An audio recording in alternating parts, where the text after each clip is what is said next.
15 taon na ang nakalipas, nagsimulang lumitaw ang mga piitan sa buong planeta. Kasabay nito, dumating ang mga nagising, mga taong biglang nagkaroon ng pambihirang kakayahan. Si Yuya Shirasaki ay bahagi ng grupong ito, ngunit hindi tulad ng iba, nagising siya ng walang anumang talento.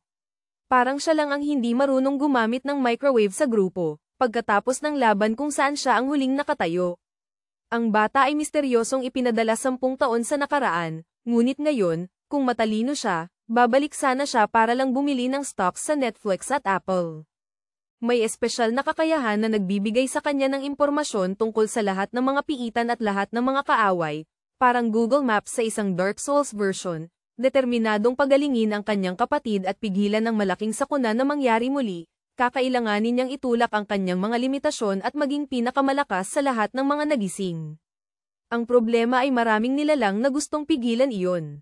Nagsisimula ang kwento sa Tokyo, sa taong 2034.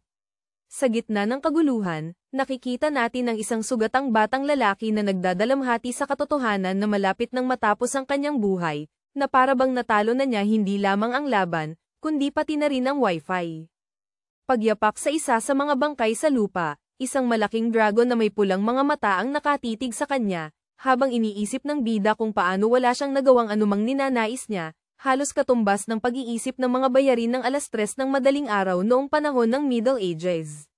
Natuklasan natin na 15 taon na ang nakalipas, nagsimulang lumitaw ang mga piitan sa buong mundo, kasama ang mga nagising, mga taong nagtamo ng hindi kapani-paniwalang kapangyarihan at nagsimulang sumalakay sa mga piitan.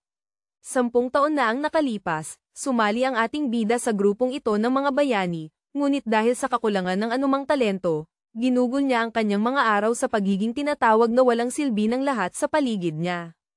Ang uri ng palayaw na hindi na kailangan ng badge. Gayunpaman, dahil kailangan niya ng pera para sa bayarin sa pagpapagamot ng kanyang kapatid, nagpasya siyang manatili sa trabaho, at dinagdagan niya ang kanyang kaalaman tungkol sa mga piitan para maging mas mahusay siya. Ang problema ay, kahit na ganoon, hindi niya mapantayan ang mga may kakayahan, at ngayon ay malapit na siyang lisanin ang mundong ito para sa isang mas magandang lugar. Nakatago sa ibang lugar, sinusundan ng isang batang babae ang mga balita tungkol sa malaking sakuna na pumatay sa 70% ng sangkatauhan, dahil tila walang ibang magandang balita na maipakita. Pinagmamasdan ang mga katawang nakakalat sa lahat ng dako. Napagtanto ng bida na siya na lang ang buhay. Ngunit, nang iniisip niyang sumuko, naalala niya na hiniling sa kanya ng kanyang kapatid na protektahan ang lahat, kahit wala na siya. Bago huminto ang tibok ng puso niya, at napahagulgol ang bata, umiiyak sa harap ng isang dragon, nakakahiya pa naman. Sa gitna ng labanan, hinigpitan ng ating bata ang hawak sa kanyang sandata at nangako na kahit man lang ay makakabigay siya ng huling atake. Determinadong pigilan siya, ibinuka ng malaking dragon ang kanyang bibig at nagpakawala ng napakaraming apoy patungo sa binata. Bago tuluyang lamunin, sumusubok ihagis ang kanyang kris. Bigla na lamang, natagpuan niya ang sarili na nahuhulog sa isang ganap na puting lugar at nagtataka kung patay na ba siya, o kung may nakalimot magbayad ng kuryente. Isang mensahe ang lumitaw, kinukumpirma ang hinala, at nagbabala na nagsisimula na ang pagbabalik. Hindi maintindihan ng bida kung ano ang ibig sabihin noon, ngunit sa totoo lang, walang nakakaintindi kapag biglang sumusulpot ang isang misteryosong pop-up sa gitna ng buhay. Dahil wala namang magawa, patuloy siyang bumabagsak hanggang sa siya ay mawala. Bigla, damilat siya ng tawagin ng isang tao. Natuklasan natin na ang binata ay nasa taong 2024 sa isang Class E na piitan. Sa harapan niya, nagtatanong ang isang babae kung ano ang nangyari at bigla na lang siyang nawala sa focus. Sinabi pa nito na magka-guild sila, at nagpakilala siya bilang Arisa Miyanaga, at wala rin daw siyang kakayahan, na isang magandang simula para sa pagkakaibigan. Napaisip si Shirasaki, parang pamilyar sa kanya ang pangalang iyon. Tiningnan niya ang kanyang katawan at napagtanto na gumaling ang mga sugat niya, kahit wala siyang katangian na kayang gawin iyon. At para mas malala pa, ang kasalukuyan niyang level ay 9. Bukod pa rito, pareho pa rin ang lahat ng stats niya noong nagising ang kapangyarihan niya. Sa desperasyon, itinanong ng bida kung anong taon na, at sinagot siya ng babae ng isa pang tanong. Bakit daw siya nagkakaganoon? Mabilis niyang napagtanto na bumalik siya ng 10 taon at nagtataka kung bakit nangyari iyon. At ano yung boses na nagsabing namatay na ang huling karapat-dapat na kandidato. Sa lahat ng pagbabago, napansin ng ating bida na tila may problema sa listahan ng kanyang skills. Nalulunod sa kanyang iniisip, hindi man lang niya napansin na may papalapit na nilalang. Hanggang sa sumigaw si Arisa, sinasabihan siyang lumingon. Hinablat ang kanyang balaraw, napagtanto ni Yuya na humaharap siya sa isang kawan ng maliliit na lobo ng E-class. Batid na kailangan niyang maging level 12 man lamang para talunin ang mga nilalang, napagpasyahan niya na wala siyang tsansa na manalo. Ngunit nagpasya pa rin siyang subukan ang kanyang teorya, dahil malinaw na ito ay isang magandang oras para sa mga eksperimento. Sumisigaw, sinabi ng batang mapula ang buhok na mapanganib ito at dapat silang tumakbo. Ngunit nagpasya ang protagonista na huwag siyang pansinin at sumugod. Sa isang suntok, nahati niya ang isang lobo sa dalawa, isang bagay na sa totoo lang ay hindi dapat mangyari sa tutorial. Lubos na nagulat si Miyanaga. Parang nanunood ng isang taong natapos ang isang laro nang hindi man lang nag-ensayo. Nang makita niyang umangat siya, sinabi ng ating bida na tama siya at humarap sa iba pang mga halimaw. Nakangiti, iginiit niya na sa wakas ay natanto ng mga kaaway kung saan sila napasok. Nagpa siya ang iba pang grupo na sumugod. Ngunit bumagsak sila sa lupa nang tumalon pa atras ang lalaki, isang galaw na parang may kasamang epikong musika. Nag-iisip, napansin ng bida na kapag magkakasama sila, laging may isang nilalang na pumuposisyon sa isang bulag na lugar para umatake. Kaya ang kailangan lang niyang malaman ay ang lokasyon nito. Sa isa pang atake, nilupig ni Sir Asaki ang lobo na sanay sumalakay sa kanya mula sa likod. Habang patuloy na hindi naniniwala ang babae na posible ito, nagtatapos na ang kanyang karanasan at kaalaman ay hindi nawala, sinabi ng ating lalaki na kaya niyang labanan kahit ang mas malalakas na kalaban. Kahit na mas mababa ang antas niya, at bukod pa roon, ang pag-angat ng ranggo ay mas mabilis kaysa noong una. Nakikita natin na isang lobo na lang ang natitira. Pero hindi na magtatagal, dahil mabilis itong pinatahimik ng proto. Lumabas ang mensahe na nagsasabing ang kasanayan sa pisikal na pagpapalakas ay lumagpas na sa 100% kahusayan. Determinado, ipinangako ng ating binata na sa pagkakataong ito, anggat siya sa tuktok ng mga nagising.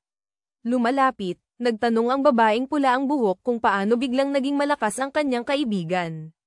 Nagsinungaling si Yuya at sinabing kamakailan lamang ay pinag-aralan niya ang mga gawin ng maliliit na lobo at sa kaibuturan nito, swerte lang iyon. Napapatawa pagkatapos ng mapagtanto niyang naniwala ang dalagita sa kwento, nabunyag na ang mga mahiwagang sandata ay matatagpuan sa mga piitan at madalas. Ang mga bagay na ito ay may kalakip na kakayahan na magagamit ng may hawak ng sandata. Kaya, habang gumagaling ang nagising, tumataas ang kanilang kahusayan at nagiging posible ang pagkuha ng kasanayan ng permanente, na nagiging sagip buhay para sa mga nagising na walang likas na talento. Mula sa kung saan, lumitaw si Komachi Daichi, ang lider ng pansamantalang grupo, na sumisigaw at nagtanong kung ano ang ginagawa ng dalawa doon. Tuwang-tuwa, sinabi ni Arisa na tinalo ng proto ang isang grupo ng mga lobo ng mag-isa. Tinawag na tol-una ng binata, sinabi ng pinuno na ang mga nilalang ay talagang hamina o kung anuman. Pero, sa kahit anong kaso, kailangan nilang magmadali dahil nakakita siya ng mahiwagang kristal na tiyak na may mahalagang bagay sa loob.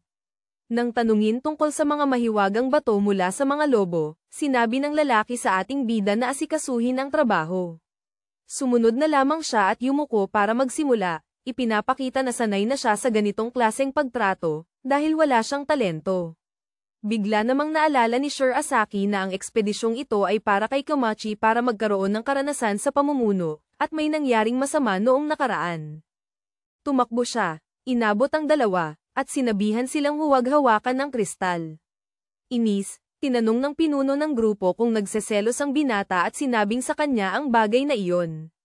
Sumisigaw, iginiit ng ating bida na ito ay isang bitag. Nagtitiwala sa kanyang salita, pinakiusapan ni Miyanaga si Daichi na mag-ingat, ngunit inalis niya ang kanyang kamay sa kamay ng babae at sinabihan siyang tumahimik, sinasabi, bago ilagay ang kanyang kamay sa kristal, na dapat silang sumunod sa kanyang mga utos. Isang matinding liwanag ang lumabas, at sinabi ng lalaki na hindi pala ito bitag.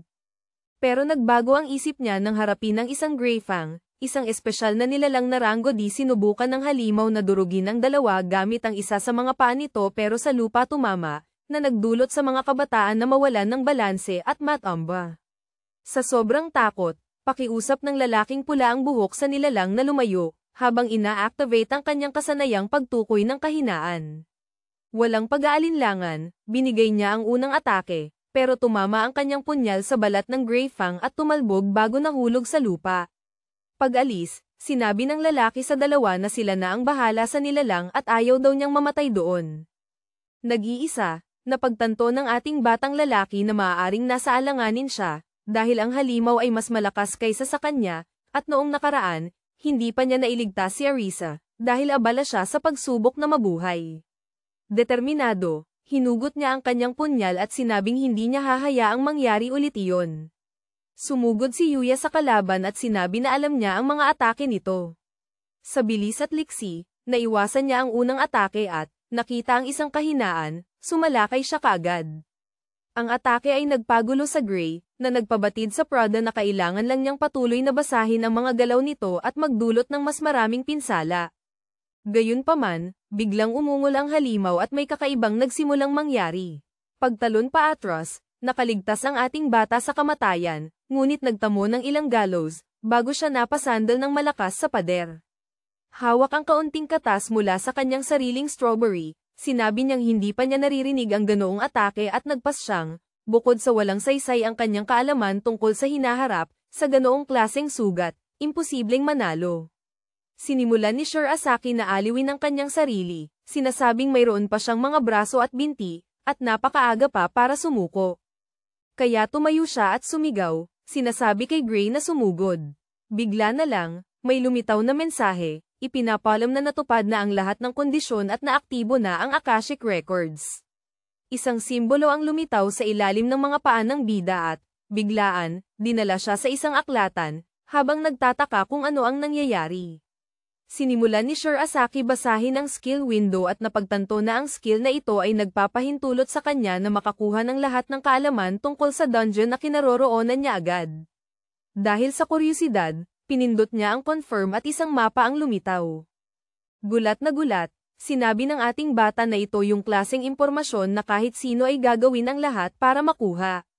Para sirain ang kasiyahan, umatake muli ang halimaw para ipaalala sa kanya na naroon pa rin ito. Napilitan ng protagonista na umatras para iligtas ang sarili at sinabi niya na sa ganitong takbo, patuloy siyang tatamaan mula sa gilid. Dahil walang paraan para makatakas, nagpasya siyang gamitin ang kakayahan sa Akashic Records. Isang malakas na gininto ang liwanag ang bumalat sa buong kapaligiran at, sa gitna ng maraming libro, isa lamang ang umangat patungo sa bata at nagsisimulang bumukas ng mag-isa, huminto sa pahina na naglalaman ng impormasyon tungkol kay Grey Fang. Nagtataka, sinabi ni Yuya na ang impormasyon ay agad na pumapasok sa kanyang isipan. Dumiretso sa punto, pinuntahan niya ang bahagi tungkol sa tiyak na mga kilos ng nilalang at, pagkatapos ng ilang segundo, ngumiti, sinasabi na naiintindihan na niya ang lahat at tapos na ang oras ng kalaban niya. Muling umaatake ang nilalang gamit ang isa sa kanyang mga paa, habang isiniwalat ng protagonista na ang mga kilos ng kalaban ay nagbabago sa bawat tama nito at ang pangunahing palatandaan nito ay ang mga pulang linya. Kaya kapag tatlo na lang, ang nilalang ay makapaglalabas lamang ng mga alon ng puwersa gamit ang kanang kamay nito, na nangangahulugang hindi kailangang mag-alala tungkol sa kaliwang kamay sa sandaling iyon. Kapag tinamaan, ang halimaw ay sumisigaw sa sakit. Sumugod pasulong, ginagamit ni Sir Asaki ang alam na niya upang umiwas, na nagpapahiwatig na ngayon na si Grey ay naiinip, ang susunod nitong galaw ay medyo mas mahirap. Ang susunod nitong galaw ay isang buong atake. Nagsimulang tumakbo ang halimaw patungo sa binata, na, pagkatapos gamitin ang ilan sa kanyang mga kakayahan, ay naunawaan kung ano ang kailangang gawin. Tinututukan ng isang tiyak na punto, sinabi niya na ito ang kanyang perpektong atake. Sa mga hiyaw ng nilalang, sinabi ng bida na nakuha na niya ito at, gamit ang lahat ng kanyang bilis, tumakbo pabalik upang maghatid pa ng mga atake gamit ang kanyang kutsilyo. Gumawa ng somersault para makalayo, bumalik sa lupa si Yuya para tingnan ang pinsalang nagawa niya sa kalaban. Napagtanto niya na ito ay umaatres, isang gawin na nangyayari lamang kapag nakakaharap ito ng mas malakas na kalaban. Napansin na siya ay itinuturing na nakatataas, tinanong ng bida kung anong mga mata ang ginagamit ng kanyang kalaban para makita siya ngayon. Si Arisa ay nagsisimula ng magising mula sa kanyang pagkakahimatay at nakita ang kanyang kakampi na sumusugod kay Gray. Nag-aalala, sinabi niya sa batang lalaki na huminto. Ngunit huli na ang lahat. Dahil ang ating batang lalaki ay masyadong tutok, iniisip na ang kanyang kalaban ay ginawa lamang ang kanyang pinakamakapangyarihang atake, na walang silbi, dahil alam niya mismo kung paano makakatakas. Agad niyang itinapon ang sandata ni Komachi na nasa lupa, tumama ng diretso sa nilalang. Pagkatapos, tumalon siya sa ere at sinaksak ito gamit ang sarili niyang kutsilyo. Bumuga ng huling hiyaw ang Gray bago nawalan ng buhay ang mga mata nito at sa isang iglap, umabot si Shirizaki sa level 12. Pagkatapos ng ilang oras, idinilat muli ni Miyanaga ang kanyang mga mata at nagtanong kung nasaan siya. Habang yakap ang dalaga, nakaramdam ng ginhawa ang protagonista na makita siyang maayos. Naguguluhan at nahihiya, nagtanong ang dalaga kung ano ang nangyayari. Pagkababa sa kanya, sinabi ng binata na iyon lang ang naisip niyang paraan para madala siya. Nang mahimasmasan, nagtanong siya kung inatake sila ng mga halimaw. Kinumpirma ni Yuya, sinasabing nahuli si Komachi sa isang bitag. Ngunit kahit papaano, nakatakas sila ng ligtas. Naaalala ang nakita kanina, nagtataka ang dalaga kung totoo iyon. Napansin ang paraan ng pagtingin sa kanya, nagtanong ang bida kung may problema. Tumanggi si Arisa, yumuko at nagpasalamat sa pagliligtas sa kanya. Nag-iisip, sinabi ng bata na iniwasan niya ang problema kanina, pero alam ang susunod na mangyayari, iyon ang pinakamagandang paraan. Ilang oras ng paglalakad ang lumipas, sa wakas ay lumabas ang dalawa sa piitan. At nakahinga sila ng maluwag sa sariwang hangin. Lumitaw ang leader ng grupo at sinabing mahusay ang ginawa nila. Pero napansin ang tensyon sa mga kabataan, sinabi niya na hindi nila kailangan iyon. Dahil nakalabas naman sila ng ligtas, sa kanyang kamangmangan, hinawakan ng bata si Miyanaga sa hindi nararapat na paraan. Napilitan ng ating bata na manguna para itulak siya palayo. Nagulat, nagtanong si Daiichi kung ano ang ginagawa ng binata. Sabi ni Yuya kaya rin daw niyang itanong iyon, dahil bukod sa pagkahulog sa isang bitag, pinabayaan niya silang mamatay. Sumisigaw, sinabihan ng lalaking pula ang buhok ang binata na tumahimik at sinabing hindi mali ang desisyon niya. Sa huli, siya ang pinuno at walang dapat maglakas loob na kwestiyonin ang mga ginagawa niya. Nang makita na aatakihin na ang protagonista, nag-ingat ang dalaga. Gumamit ang ating bida ng isa sa kanyang katangian at umiwas sa suntok. Bago hawakan ang braso ni Komachi at itulak siya sa lupa. Naghihirap, tinanong ng lalaki kung ano ang ginawa niya. Sabi ng proto, eksakto raw yun ang nakikita niya at tinatanong kung dapat niya itong ipakita ulit. Nanginginig sa takot, sinabi ng batang kulay pulang buhok na kapag isumbong niya ang lalaki sa guild dahil sa pananakit, mawawala na lang daw siya bigla. Sinabi ni Yuya na wala siyang pakialam. Tutal, wala siyang balak manatili sa parehong guild kasama ang isang katulad niya. Pagkatapos, itinapon ang dagger ni Daiichi habang sinasabing hindi na niya kailangan ang gamit. Sumisigaw, sinabi ng leader na hindi niya siya mapapatawad kahit kailan. Paglingon, humingi ng paumanhin ang ating bida kay Arisa dahil nasaksihan niya ang away. Sabi ng dalaga, ayos lang at tinanong kung talaga bang balak niyang umalis sa guild. Nang kumpirmahin, sinabi niyang malulungkot siya kapag umalis ang binata. Pero tinanong ni Shirazaki kung bakit hindi rin umalis ang dalaga, dahil wala naman siyang mapapala sa pagtira sa guild. Kahit sumasang-ayon, sinabi ng dalaga na hindi niya kayang talikuran ang kanyang karera bilang awakener. Nag-iisip, napagpasyahan ng proto na siguro'y may mga dahilan ang kanyang kaibigan, tulad niya, na nagawa lang iligtas ang isang tao matapos bumalik sa nakaraan. Bigla namang sinabi ni Miyanaga na gusto niyang muling magpasalamat sa lalaki. Dahil habang wala siyang malay, nakita niya itong nakatayo at buong tapang na lumalaban, at kahit panaginip lamang iyon, hinikayat siya nitong subukan ng kaunti pa.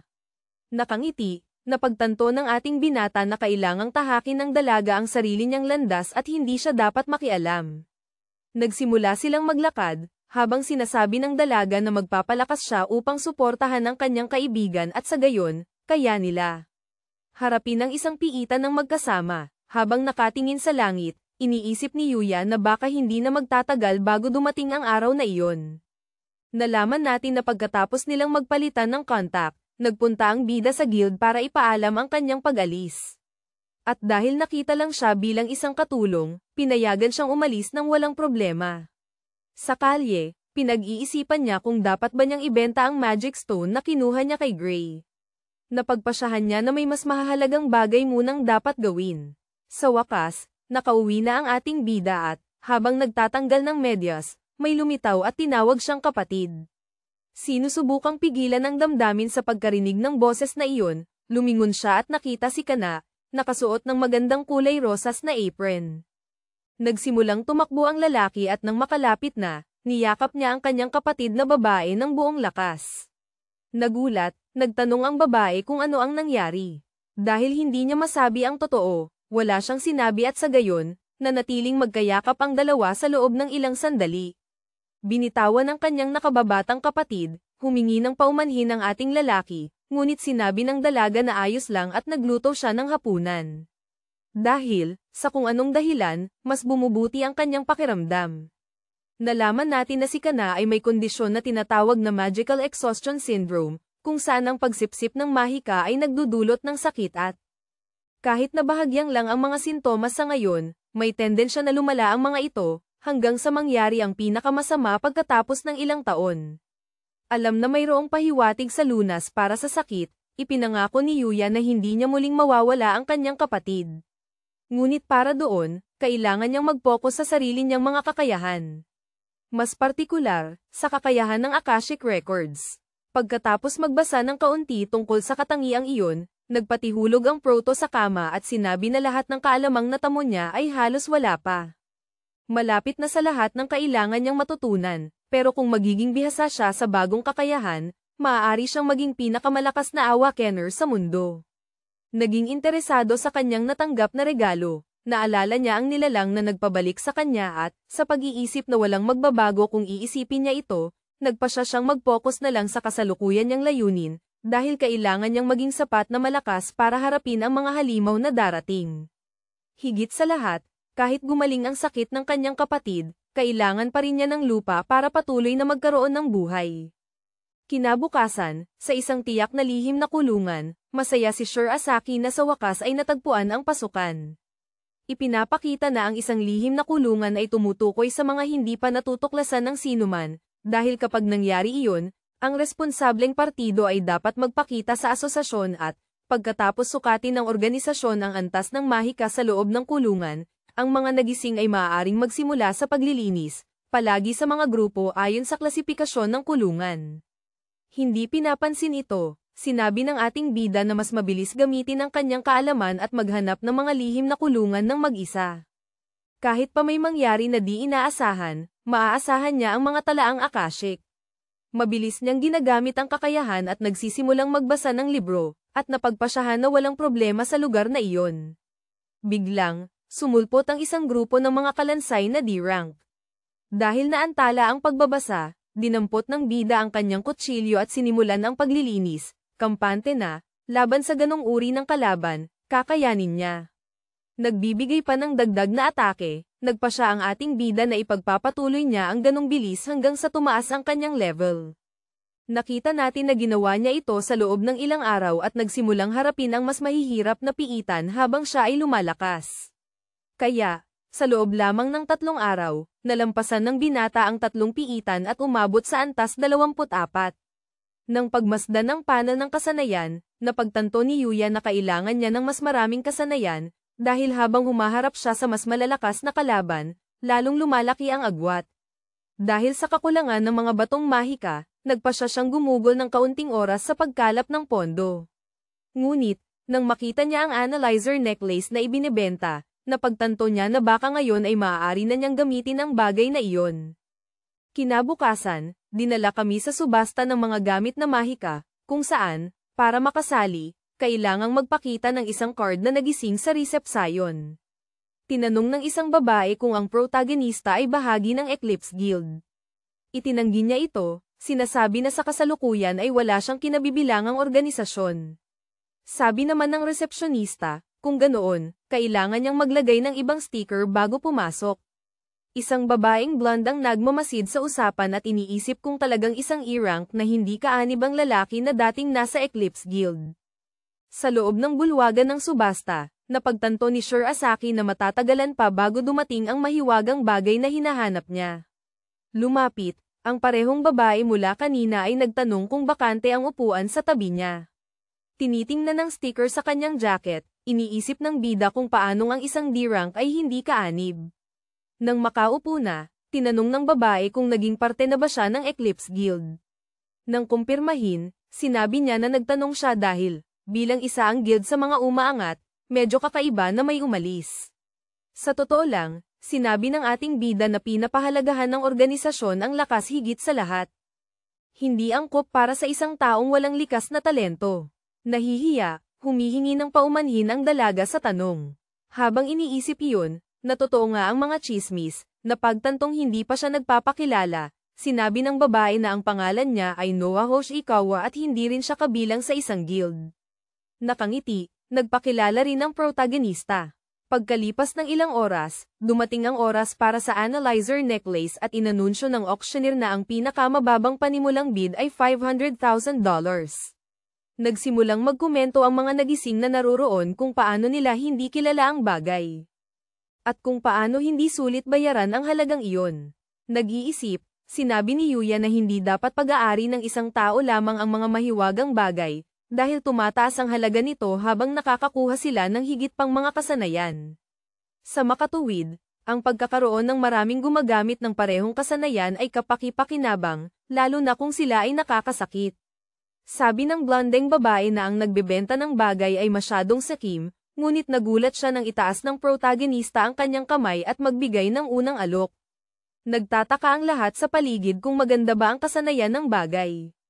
Habang sinusubukan ni Noah na pag-isipang muli ng binata, walang pakialam. Ang aming anak ay ngumingiti lang ng pukpukin ng tagapagsubasta ang maso at ideklara siyang may-ari ng kwintas. Naiirita, sinabi ng babae na kailangan niyang pumili ng mas maingat, kahit gusto talaga niya ng bagong kasanayan. Hawak ang gamit, sinabi ng bida, habang iniisip kung paano mas mahalaga ang kasanayan kaysa sa $500,000 na binayad niya, biglang may mensaheng dumating sa kanilang mga telepono at, kaya naman nagpaalam sila bago maghiwalay.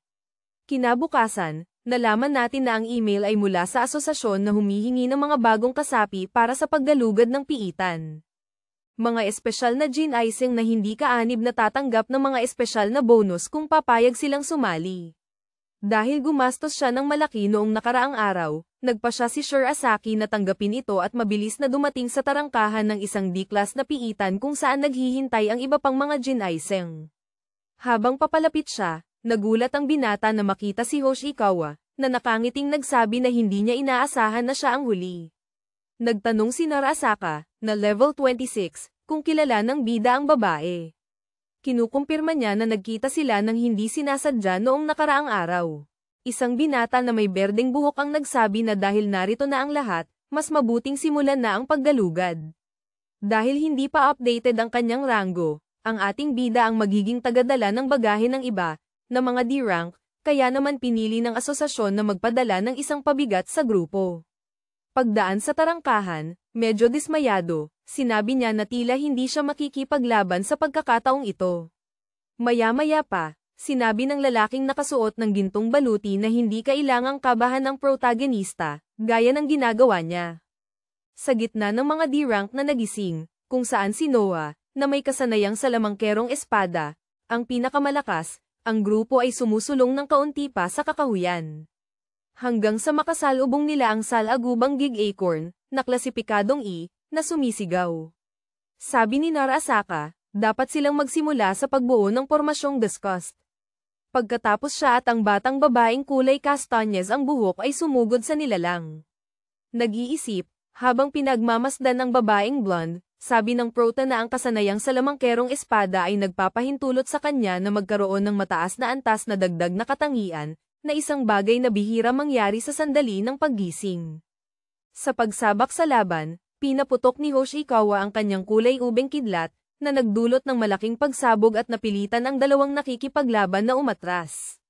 Si Yuya ay napatahimik sa ganoong kapangyarihan, habang nabanggit naman ng batang lalaki na nakasuot ng baluti na nakarinig siya ng mga usap-usapan na isang sikat na samahan ang nagbabantay sa dalaga.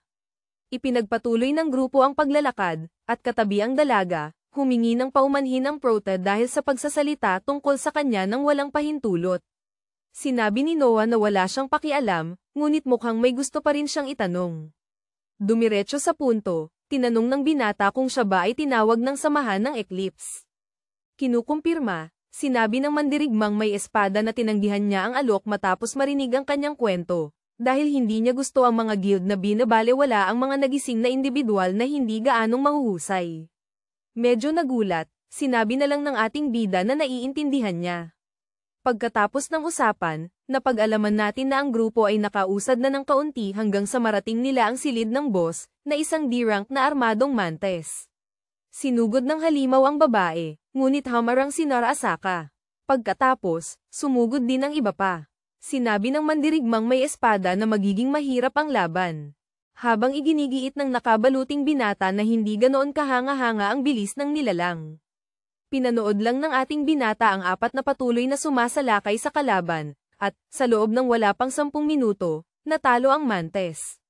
Nakahinga ng maluwag, sinabi ni Hoshikawa na sa wakas ay bumagsak na ang halimaw. Gayunpaman, napansin ni Sure Asaki na parang may mali at, nag-aalala, sinabi niya sa iba na maghintay muna.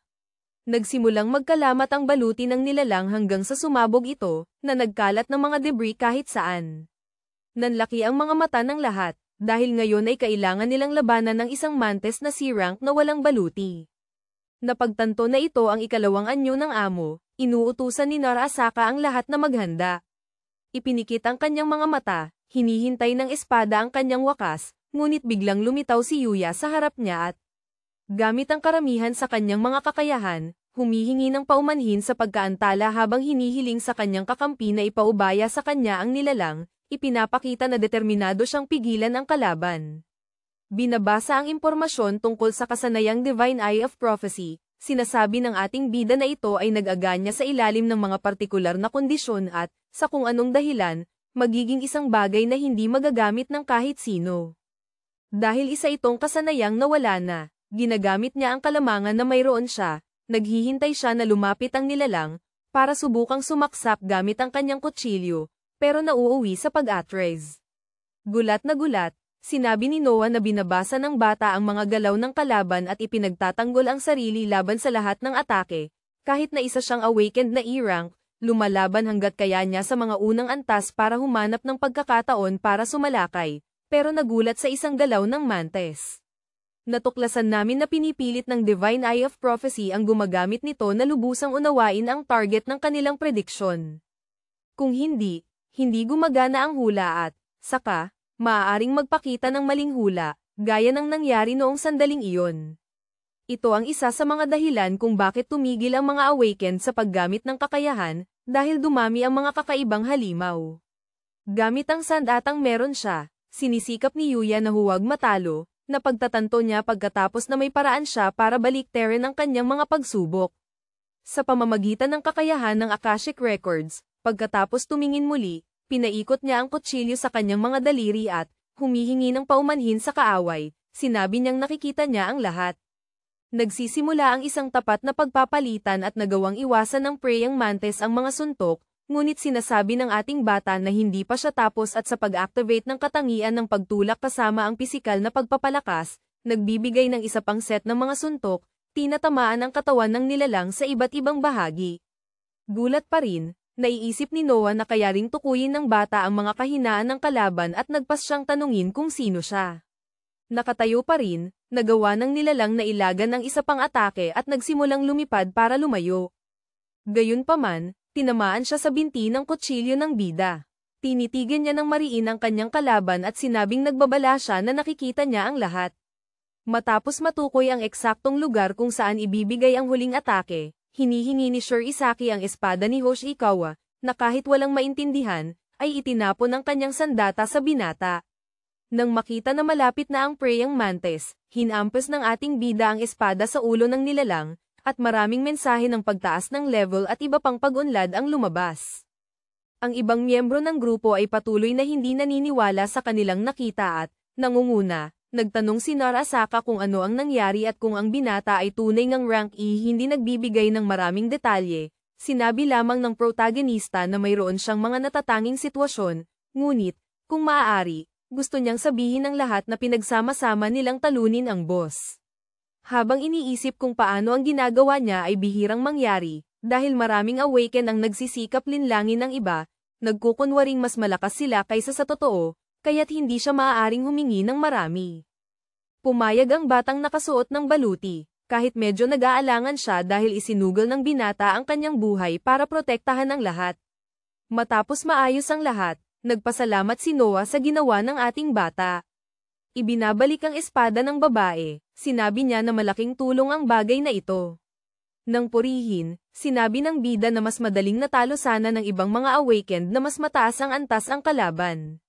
Sabi ni Hoshikawa na mas lalo lamang siyang gumaling dahil dito, pero nang mapansin na masyado siyang malapit, umatras siya, at sinabi na nakipaglaban na siya sa mga dungeon kasama ang mga taong mas malakas. Pero ang makita ang isang tao na kayang talunin ang kalaban ng may ganoong galing at karanasan ang unang beses. Kaya, dapat tanggapin na lang ng batang lalaki ang papuri. Nakangiting nagpasalamat si Shirasaki, habang sinasabi ng babae na sa wakas ay naintindihan niya. Dumating ang grupo sa core, na lumilitaw lamang kapag natalo ang boss. Natuklasan namin na nasa mga piitan sa ilalim ng pangangasiwa ng lungsod. Ang mga core ay madalas na iniiwan upang sanayin ang mga baguhan, ngunit mayroon pa ring mga nasa Syra, dahil may panganib na dumami ang bilang ng mga halimaw. Isang malakas na liwanag ang lumabas ng tamaan ng bida ang ubod, at nang matapos ang proseso, nakita natin na nagkaroon siya ng bagong mahiwagang bagay, na tinatawag na kutsilyo ng praying mantis. Nagulat, napagtanto ng ating bida na, kahit hindi automatikong nagbibigay ng kakayahan ang sandata, mahusay pa rin itong gumana.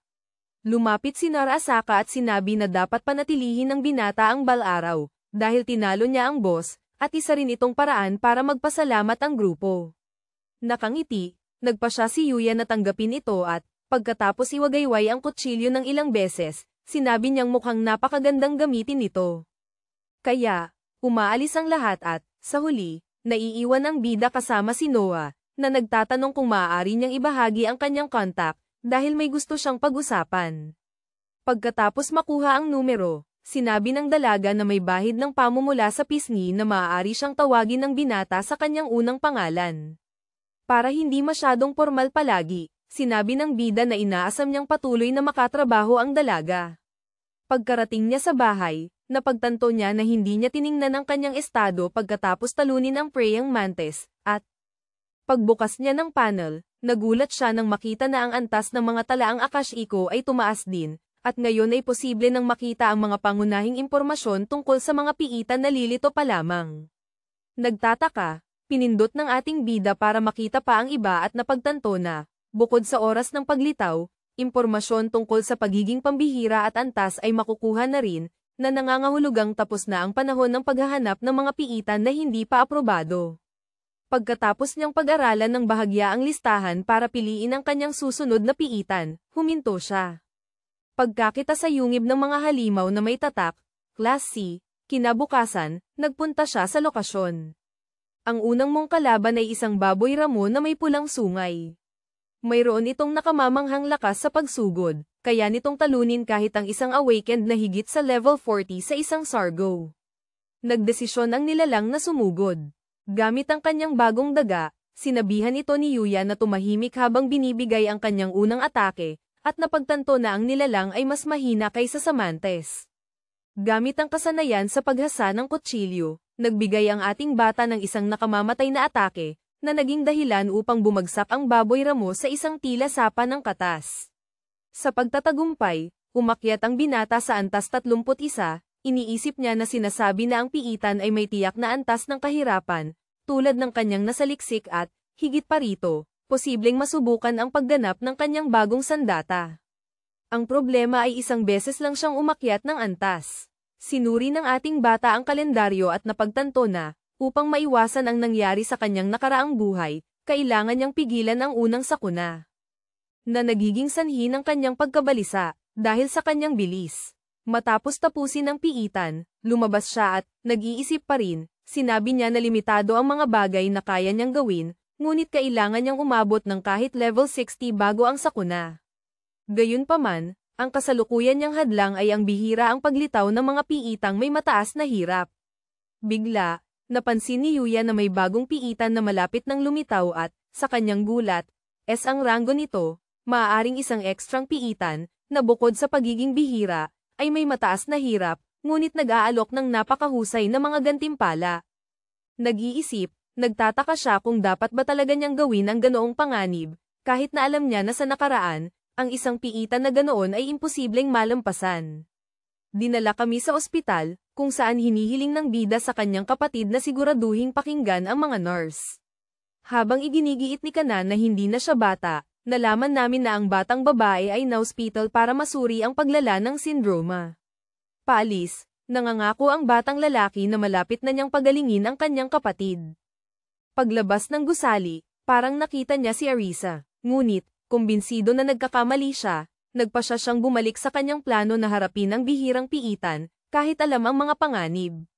Nakita natin na nitong mga nakaraang araw, pinagbuti ng ating bida ang kanyang sarili hanggat kaya niya. Pagdating sa lugar, sa wakas na intindihan niya kung bakit walang sino man ang nakatapos sa piitang iyon, at sinabi niyang hindi niya akalaing may piitan sa loob ng isa pa. Papasok na sana, napagtanto ni Shirasaki na kailangan niya munang tapusin ang dagdag na piitan. Natuklasan namin na ang piitan ay tinatawag na Rock Fortress at Class C ito. Pagtingin sa paligid, iniisip ng protagonista kung posible bang lumitaw ang isa pang piitan, at nagpas siyang susunod niyang tingnan kung nasaan ang pinakamalalim na bahagi. Matapos matukoy kung aling pasukan ang tatahakin, harapan niyang nakaharap ang mga golem na D-rank. Napagtanto na siya ay aatakihin, sumulong ang ating bida at tumalon, habang sinasabi na wala siyang oras para harapin ang mga nilalang. Tumakbo siya at sinabing alam niyang bastos ito, ngunit kailangan niyang maabot ang kanyang layunin. Hindi nagtagal, dumating ang binata sa isang pader na bato na may ilang nakabaong kristal, at matapos lumusot sa isang bitak, napagtanto niyang kailangan niyang harapin ang amo, na isang Red Sea rank golem. Galit na galit, naghanda ang halimaw na sumuntok, ngunit naiwasan ito ni Yuya gamit ang isa sa kanyang mga kasanayan at lumitaw sa himpapawid. Lumitaw rin ang halimaw sa himpapawid, at sinimulan ng kanyang unang atake gamit ang Mantis Dagger. Sumagot ng atake ang kalaban, na nagpilit sa kanya na umatras. Kahit may diferensya sa antas, napagpasyahan ng bida na ang tanging problema ay ang pagtagos sa baluti ng nilalang. Dahil hindi gumagana ang mga atake ng paghiwa, nagpasya siyang gamitin ang kasanayan sa pagpapatigas at, pagkatapos magbigay ng isa pang suntok, ngumiti siya nang mapagtanto niyang gumagana ang kanyang diskarte. Sumugod muli para sa atake, sinabi ng ating bida na ito ay magiging laban ng tatag. Walang pag-aalinlangan, sumugod muli siya sa malaking lalaki, hanggang sa nagawa niyang magbigay ng isang nakamamatay na suntok na nagpabagsak sa golem sa lupa, patay. Hingal, sinabi ng protagonista na ang laban ay tumagal ng halos 30 minuto, ngunit sa paanuman, nagawa niyang manalo. Ngayon, sa antas 40, nagpasya siyang mag-focus sa pinakaimportanteng pangyayari at, papalapit sa ubod, sinabi niya na, sa pagkakataong ito, kung tama ang impormasyon mula sa mga talaan, may pagbubuhos ng kapangyarihang mahika sa ubod na iyon. Paglalagay ng kanyang kamay sa bagay, isang matinding liwanag ang tumanglo sa buong yungib at, bigla, ang bilog ay nabasag sa maraming piraso, nagbibigay daan sa isang uri ng pintuan. Tuwang-tuwa, napagpasyahan ni Yuya na sa loob noon ang ekstrang piitan na walang sino man ang nakatapos sa unang buhay niya, pero ayos lang iyon, dahil handa siyang makita kung ano ang mayroon doon. Dinala tayo sa ibang lugar, kung saan sinabi ng isang tao kay Daichi na pangalawang beses na siyang nabigo. Sa pagkasiphayo, sinabi ng bata na may dahilan para doon. Paglingon, tinanong ni Masaka Ren, pinuno ng Eclipse Guild, kung sapat ba ang dahilan para kumbinsihin siya. Naalala ang isang babae, sinabi ng pinuno na siya ang unang nagkaroon ng kakaibang kasanayan sa guild. Natuklasan namin na pinag-uusapan niya si Arisa, na, ilang araw pagkatapos ng pagkikita nila ni Grey Fang sa kulungang iyon, sa isa na namang laban, sa wakas ay umabot sa antas 10 at, Dahil doon, nagkaroon ng natatanging kasanayan na tinatawag na Almighty Enhancement. Agad niya itong iniulat sa Guildmaster, na nagsabi na nangyari ito dahil nagising ang kanyang likas na kasanayan, at isa rin siyang pambihira, dahil karaniwan itong nangyayari kapag ang isang tao ay naging awakened. Kaya, itinuro sa kanya ng binata na mayroong mga likas na kasanayan na lumalabas lamang pagkatapos maabot ang isang tiyak na antas. Dagdag pa rito, mas mahusay ang pagganap ng mga may natatanging kakayahan kaysa sa iba, na nangangahulugang ang dalaga ay magiging isang may mataas na antas ng kakayahan. Mabilis na napagtanto ni Miyanaga na tama si Masaka, dahil ang kanyang kakayahan, bukod sa pagpapahintulot ng mas maraming uri ng pagpapalakas, ay nasa ibang antas din, hanggang sa puntong natanggap siya sa isang mataas na ranggong grupo, na nakatulong sa kanya upang umabot sa antas 26. Ang tanging problema ay ang kanyang kapangyarihan ay nagdulot ng inggit sa ilan, gayunpaman determinado siyang makamit ang kanyang layunin. Sa kasalukuyan, tinatanong ng pinuno ng guild kung handa na ang dalawa. Pumayag ang dalaga at ang naiinggit na lalaki, kaya nagtungo ang tatlo sa isang kilalang piitan. Dinala kami sa isang Class E na piitan. Nag-iisip, sinabi ng batang mapula ang buhok na mahirap paniwalaan na mahigit 1 linggo pa lamang ang nakalipas, at isiniwalat na dahil sa hindi inaasahang paglitaw ng isang mas malakas na halimaw, napilitan silang umalis. Ngunit ngayon, bumalik sila kasama ang pinuno, na isang gising na rank B. Sabi ni Kamachi, hindi na kailangang personal na pumunta ang binata, ngunit may bumabagabag daw sa kanya. Pagdating sa silid na may bitag, tanong ng batang mapula ang buhok kung hindi ba mas mabuting talunin na agad ang boss. Nakangiting sinabi ni Masaka na kaya nga sila naroon, saka ipinatong ang kanyang kamay sa kristal, na nagdulot ng isang mataas, mapuwersa, at malakas na atake. Ang dalawa ay naiwang walang imik, habang sinabi ng batang lalaking may puting buhok na may hinala na siya nang mabasa niya ang report. Natuklasan natin na ang halimaw na lumitaw ay naaayon sa antas ng nahulog sa patibong, kaya mas malaki ang nilalang sa pagkakataong ito. Sumugod ang nilalang sa Guildmaster. Na nagpas siyang umatras, nagtanong si Arisa kung dapat ba siyang umatake, ngunit tinanggihan niya at sa kanyang galing, sunod-sunod ang kanyang mga atake. Mayroon ng tumalsik na katas ng strawberry sa paligid, sinabi niya na ang halimaw na iyon ay hindi man lang maituturing na kalaban. Nang makita ang binata na nag-iisip ng malalim, nagtanong ang dalaga kung may problema ba. Kinumpirma ni Ren, na naalala niya na si Sir Asaki ang nagligtas sa sitwasyon noong tumakas si Daiichi. Ibig sabihin ng halimaw ay kasing lakas lamang ng taong tumakbo, pero si Yuya, na mas mababa ang antas, ang umasikaso sa lahat ng iyon ng mag-isa. Nakangiti, sinabi ng pinuno na sa katunayan, walang problema, ngunit dapat niyang pasalamatan ang binata sa pagprotekta sa mahahalagang miyembro ng kanyang samahan. Pagkatapos, binago niya ang usapan at tinanong kung handa na ang dalawa para sa isang dungeon na may malaking gantimpala. Tuwang-tuwa, sinabi ng lalaking pula ang buhok na handang-handa na siya. Nang tanungin kung saan niya nakuha ang impormasyong iyon, pinalihis ito ng master at nagbigay ng mahinang dahilan. Nalulubog sa kanyang mga iniisip, naalala ni Miyanaga na noong nakaraang linggo, maraming kahanga-hangang bagay ang nangyari. Ngunit lahat ng ito ay dahil sa proton na nagligtas sa kanya.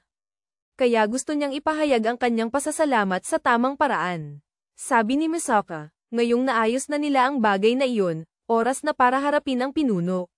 Sumang-ayon ang dalawa, pero hindi pa rin maalis sa isip ng batang babaeng kulay pulang buhok na kailangan niyang magpadala ng mensahe kay Sir Asaki mamaya. Nakita natin ang isang madilim na anino na lumabas mula sa katawan ng talunang nilalang at nagsimulang gumalaw patungo sa pinuno ng guild. Samantala, sa dagdag na piitan, na tinatawag na Judgment Chamber, nagulat ang ating bida sa kung ano ang nasa loob. Paglabas niya sa portal, sinuri niya ang lugar at napagpasyahan na ito nga ang inaasahan niya sa isang dungeon. Biglang nawala ang portal sa likod niya, na nangangahulugang, para matapos ang misyon, kailangang matupad ang ilang kondisyon. Biglang lumitaw ang isang malaking berdeng ibon at inatake siya. Pagkatapos niyang umiwas, napagtanto ng protagonista na isa itong ibong hangin, rank C. Lumipad pabalik ang nilalang sa kanya, ngunit tinamaan ng saksak ng daga. Nakahinga ng maluwag, sinabi ng ating bida na at least nakatalo siya kahit isa. Ang problema ay mayroong isang grupo ng mga ibon sa himpapawid, naghihintay ng tamang oras para sumugod. Pagkatapos ng ilang oras, nagawa niyang alisin silang lahat at nagpasya siyang buksan ang talaang akashik ng lugar na iyon. Sa pagbabasa ng aklat, natuklasan ni Yuya na ang dagdag na piitan ay may 2 antas at kinakailangang tapusin ang bawat misyon upang makapagpatuloy. Ang una ay isang laban-laban sa mga alon ng halimaw na patuloy na lumilitaw sa loob ng 36 na magkakasunod na oras. Kahit na nakita niyang matindi iyon, nakaramdam ng ginhawa ang protagonista dahil mayroon siyang kakayahan ng mga talaan. Kaya napagpasyahan niya na kailangan niyang maging maingat sa paggamit ng kanyang MP, kasama na ang banal na mata ng Propacia, kahit na alam niyang may isa pang hamon pagkatapos ng misyon na iyon. Ipinagpaliban muna niya iyon, dahil may mas mahalaga siyang problema ngayon. Sinasamantala ang kanyang lakas, sinubukan ng ating bida na pabagsakin ang mga halimaw na nasa antas 30 hanggang 35 ng mag-isa. Sinubukan siyang durugin ng isang ogre gamit ang kanyang pamalo, pero nagawa niyang ipagtanggol ang sarili gamit ang kanyang isa pang punyal, na nabali sa proseso. Nang humarap sa mga kalaban, napagtanto ni Sir Asaki na ang pagharap sa kanilang lahat gamit lamang ang isang kutsilyo ay maglilimita sa kanyang mga opsyon. Kaya, itinapon niya ang natitirang bahagi ng pinahusay na daga sa isang goblin at, lumukso, hinablat niya ang espada na ginagamit ng goblin na magbibigay sa kanya ng mas maraming paraan ng pag-atake. Ngayon, sa level 41 at may 2 armas, sinabi ng bida na oras na para ibigay ang lahat. Pagkatapos ng ilang oras, nakita natin na ang binata ay pagod, halos hindi na makatayo. Gayunpaman, patuloy pa rin siya sa paghampas ng kanyang mga sandata dahil alam niya, mula pa nang pumasok siya, na magiging mahirap ang misyon. Biglang, lumitaw ang isang level 40 na High Grey Fang, nagpapakita na gusto rin nitong sumali. Humarap sa nilalang, sinabi ng ating binata na tunay ngang ito ay isang mahirap na laban, ngunit mabilis niyang naalala ang nangyari sa kanyang nakaraang buhay at, tumalon sa ere, sinabi niya na mas matindi pa ang pinagdaanan niya. Pagkatapos talunin ng kalaban, umabot siya sa level 47 at nagpasya na magpatuloy sa susunod. Pagkatapos ng 35 oras at 50 minuto, sinubukan ng protagonista na magpakatatag upang harapin ang natitirang 9 na minuto.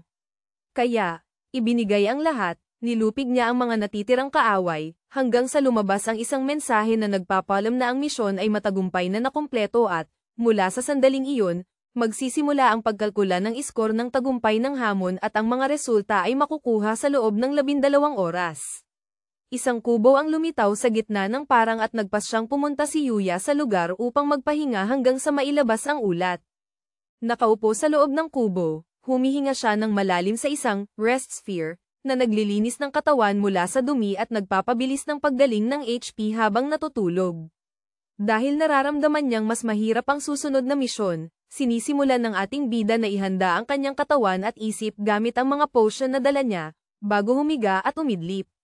Pagkatapos ng 12 oras, nagising siya at lumabas para mag-unat, hanggang sa lumabas ang mensahe na nagsasabing tinalo ng kalaban ang napakaraming halimaw na lampas sa limitasyon at, higit pa rito, sa simula ng misyon, kinumpirma na hindi lumampas ang antas ng binata sa pamantayan ng piitan.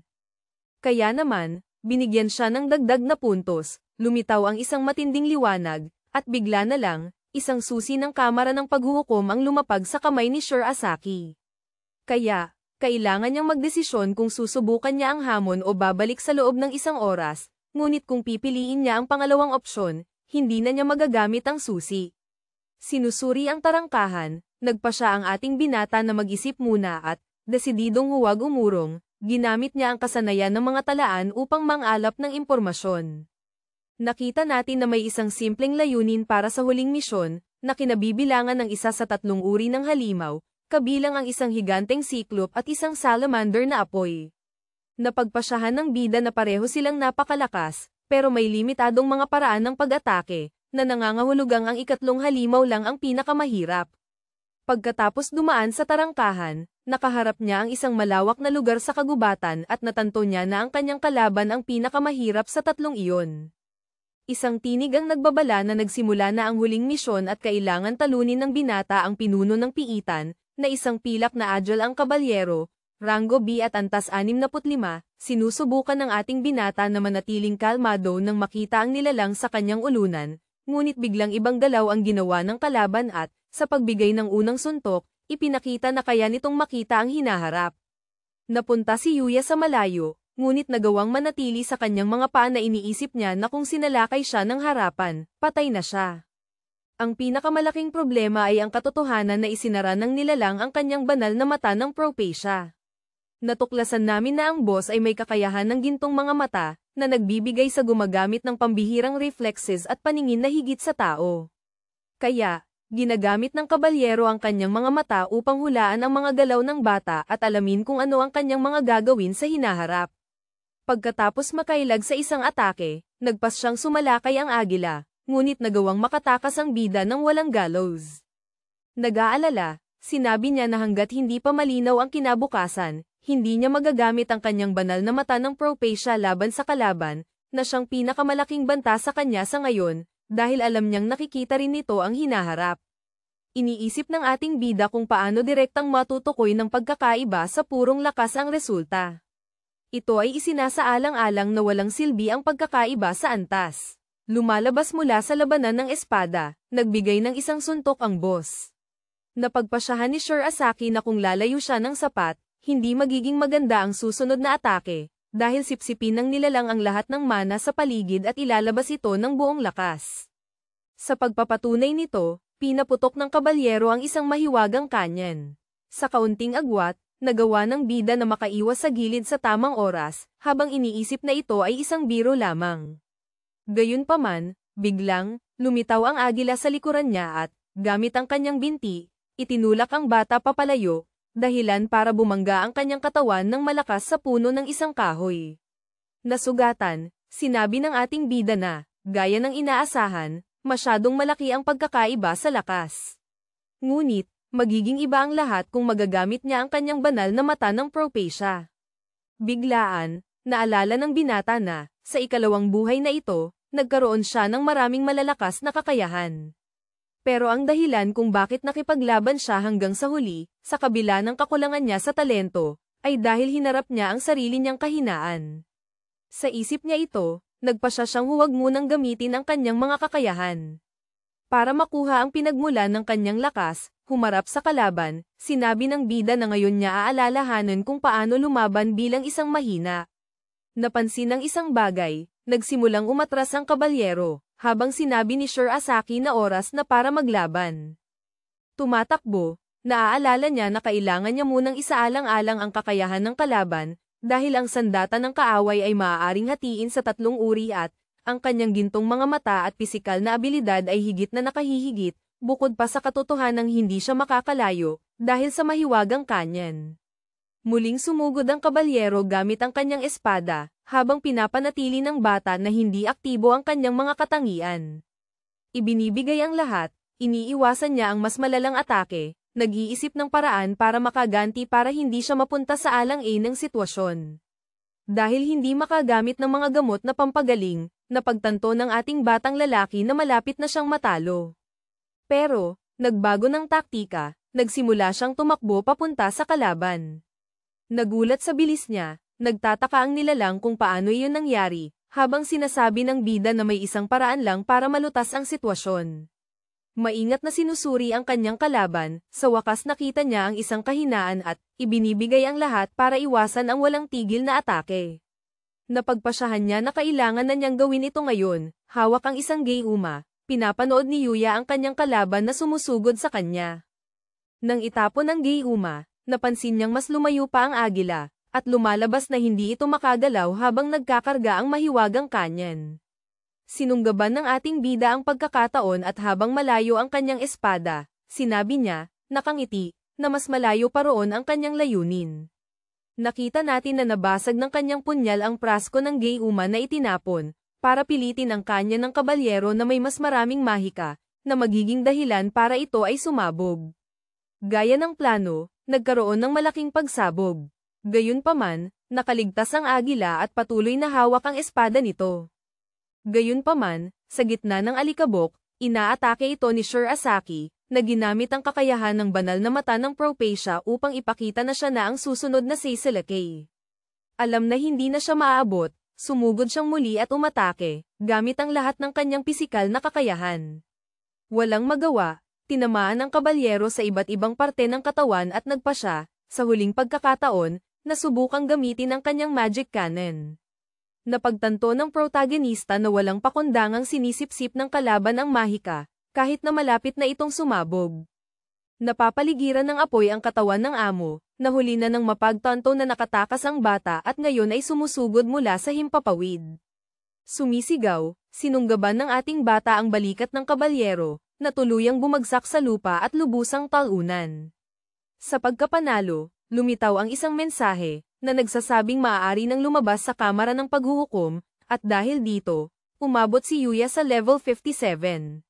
Sabi ng misteryosong tinig na ang mananakop ng piitan ay gagantimpalaan batay sa mga puntos ng tagumpay at mga detalye ng pagkumpleto. Matapos inumin ang mga kailangan niyang Gayuma, iniisip ng bida kung ano ang kanyang magiging gantimpala. Dahil sa pagkumpleto ng pinakamahirap na misyon kahit 10 antas siyang mas mababa sa karaniwan, ibinunyag na 2 espesyal na premyo ang igagawad, ang una ay ang kakayahan ng walang hanggang imbakan. Namamangha, sinabi ng bida na wala pa siyang nakitang ganito kalakas sa kanyang nakaraang buhay. Isang matinding liwanag ang muling suminag upang ipakita ang ikalawang gantimpala, na isang espada na halos katulad ng sa Knight ng Silver Eagle, na nagtataglay ng 3 magkakaiba at pantay na makapangyarihang kakayahan, dagdag pa ang paglaki ng kapangyarihan habang lumalakas ang gumagamit. Hawak ang maalamat na espada, sinabi ng ating bata na, walang duda, sulit ang kanyang pagsisikap at, nang makita ang tarangkahan, nagpa siya siyang umuwi. Sa labas, sabik siyang makapagpahinga, ngunit nakita niya na may mensahe siya mula kay Marisa. Natuwa ang bida na nalaman niyang nagising ang isang likas na kakayahan ng dalaga, ngunit, pagkatapos basahin iyon, sasali siya sa isang malaking pagsalakay ng guild sa ika-1 ng Hulyo. Napagtanto niya na may mali, dahil ang ganoong pagsalakay ay dapat lamang mangyari sa ika-7. Tumatakbo, napagtanto niya na nasa panganib ang lahat. Nakita natin muli si Miyanaga at ang kanyang grupo, malapit nang pumasok sa piitan. Natuklasan natin na ito ay isang piitan na may ranggo B na tinatawag na lupain ng disyerto. Tuwang-tuwa si Takahashi Aizuyoshi, pinuno ng samahan ng pagmamalaki ng mga mandirigma, sinasabing nangyari ang lahat gaya ng sinabi ni Masaka. Sumasang-ayon si Aito Ryota, pinuno ng samahan ng mga dakilang salamangkero, sinasabing may malaking posibilidad na makakuha sila ng isang unang ranggong mahiwagang bagay. Sinasabi ng pinuno ng samahan ng Eclipse na tiyak na maraming bagay sa lugar na ito at maaari nilang paghati-hatian ang mga ito. Biglang tinawag ng bata si Arisa, na nagulat. Lumapit siya, at sinabi na ang kakayahan ng dalaga ay lubhang kailangan, kaya dapat niya itong gamitin ng malaya. Nag-iisip, sumang-ayon ang dalaga na dapat niyang ibigay ang lahat ng kanyang makakaya, dahil inanyayahan siyang maging bahagi ng koponan. Bigla niyang naalala na tingnan ang kanyang telepono at napagtanto na hindi pa sumasagot si Sir Isaki. Napagpasyahan niya na sa ngayon, kailangan niyang mag-focus sa pagtapos ng dungeon. Pagkaraan ng 2 oras at ilang talunang halimaw, sinabi ni Ren na oras na para magpakitang gilas, habang nakaharap sa isang minotaur na may ranggo B, ang boss ng dungeon. Sumisigaw, inuutusan niya ang lahat na pamwesto at sumugod. Sumunod ang grupo ng walang pag-aalinlangan at nagsimula ang laban. Nagulat si Miyanaga at sinabi na alam na niya ngayon kung ano ang atake ng isang high-level awakened. Inutusan siya ng lalaking puti ang buhok na gamitin agad ang kanyang kakayahan. Sumunod ang dalaga at tinawag ni Masaka ang kanyang espada na Helheim. Pagkatapos magpakawala ng isang atake, sinabi niya na tapos na. Habang hindi makapaniwala ang lahat sa lakas ng sandata, sinabi ng 2 guildmaster na dumating na sa wakas ang gantimpala, nang makita ang core. Sa pagpapatuloy, sinasabi ng leader ng Eclipse na matagal na niyang hinihintay ang sandaling iyon, at idinagdag na malapit nang bumukas ang portal. Interesado, tinanong ni Takanashi kung hindi ba niya sisirain ang core. Ikinagulat ng lahat, sinabi ni Ren na hindi niya iyon gagawin kahit sa panaginip.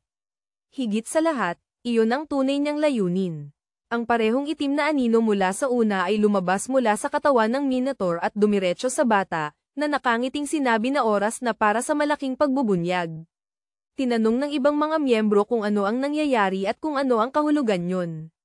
Sa pagsisimula ng paliwanag, sinabi ni Masaka na mayroon siyang kakaibang kakayahan na nagpapahintulot sa kanya na kunin ang mga anino ng mga napapatay niya at gamitin ang mga ito bilang kanyang mga tauhan.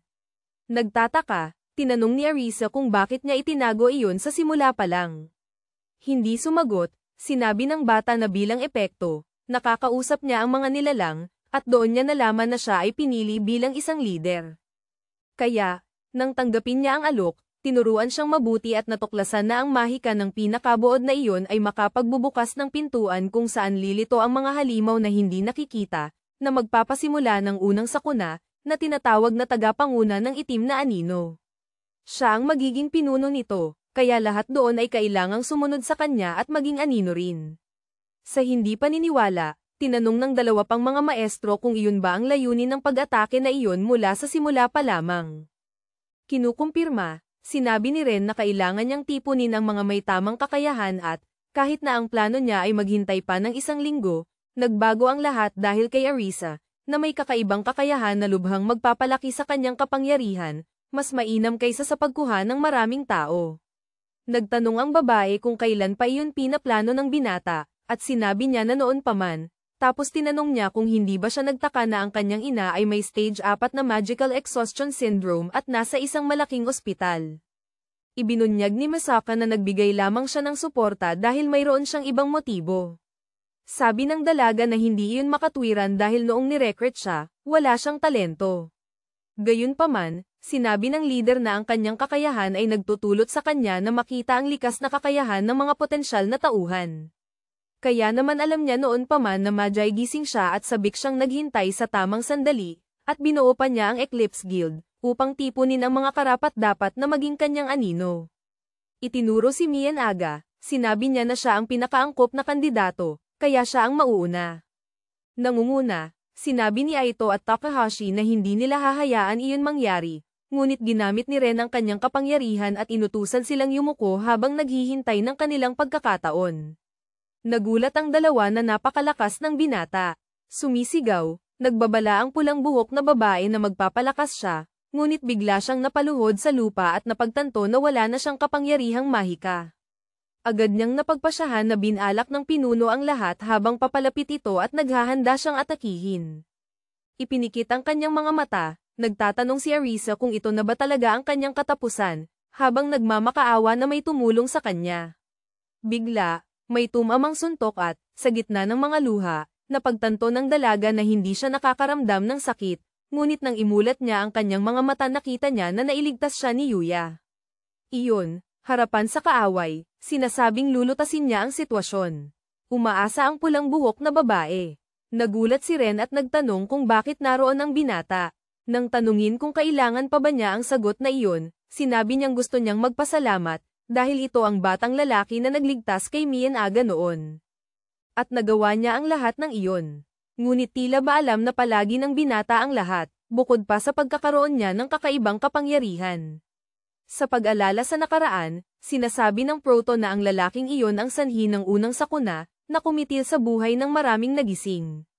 Dahil siya lamang ang nakakaalam nito, sinasabi niyang pipigilan niya ang batang lalaki, kahit ano pa man ang mangyari.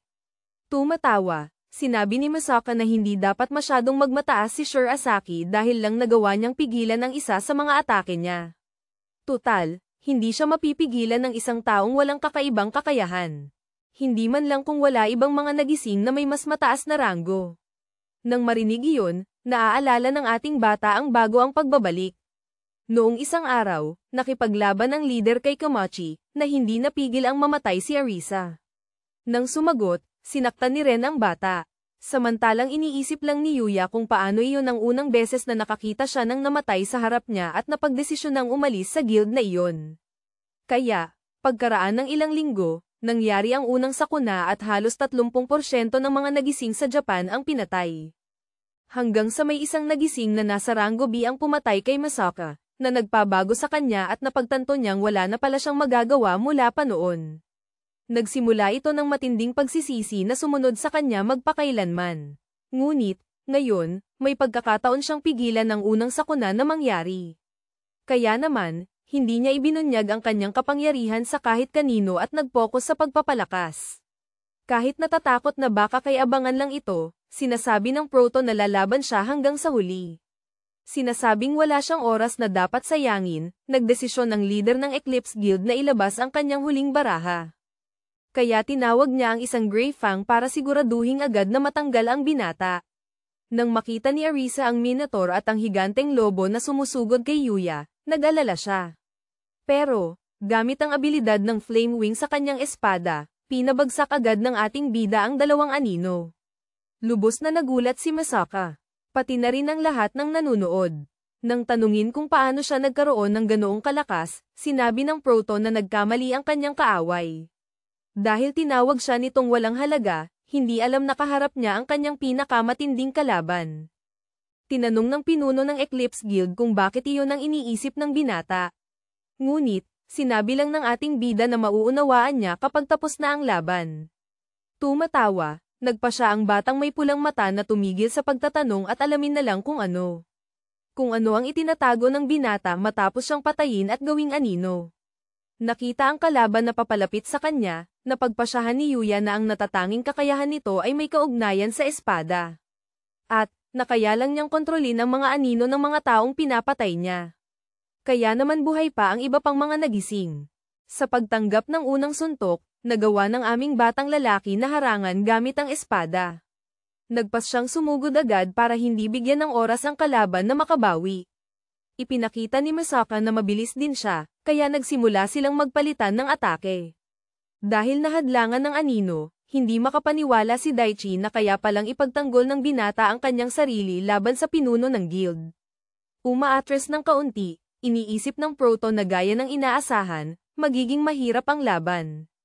Habang sinusubukan ng kanyang kalaban na alamin kung saan niya nakuha ang gayong kalakas.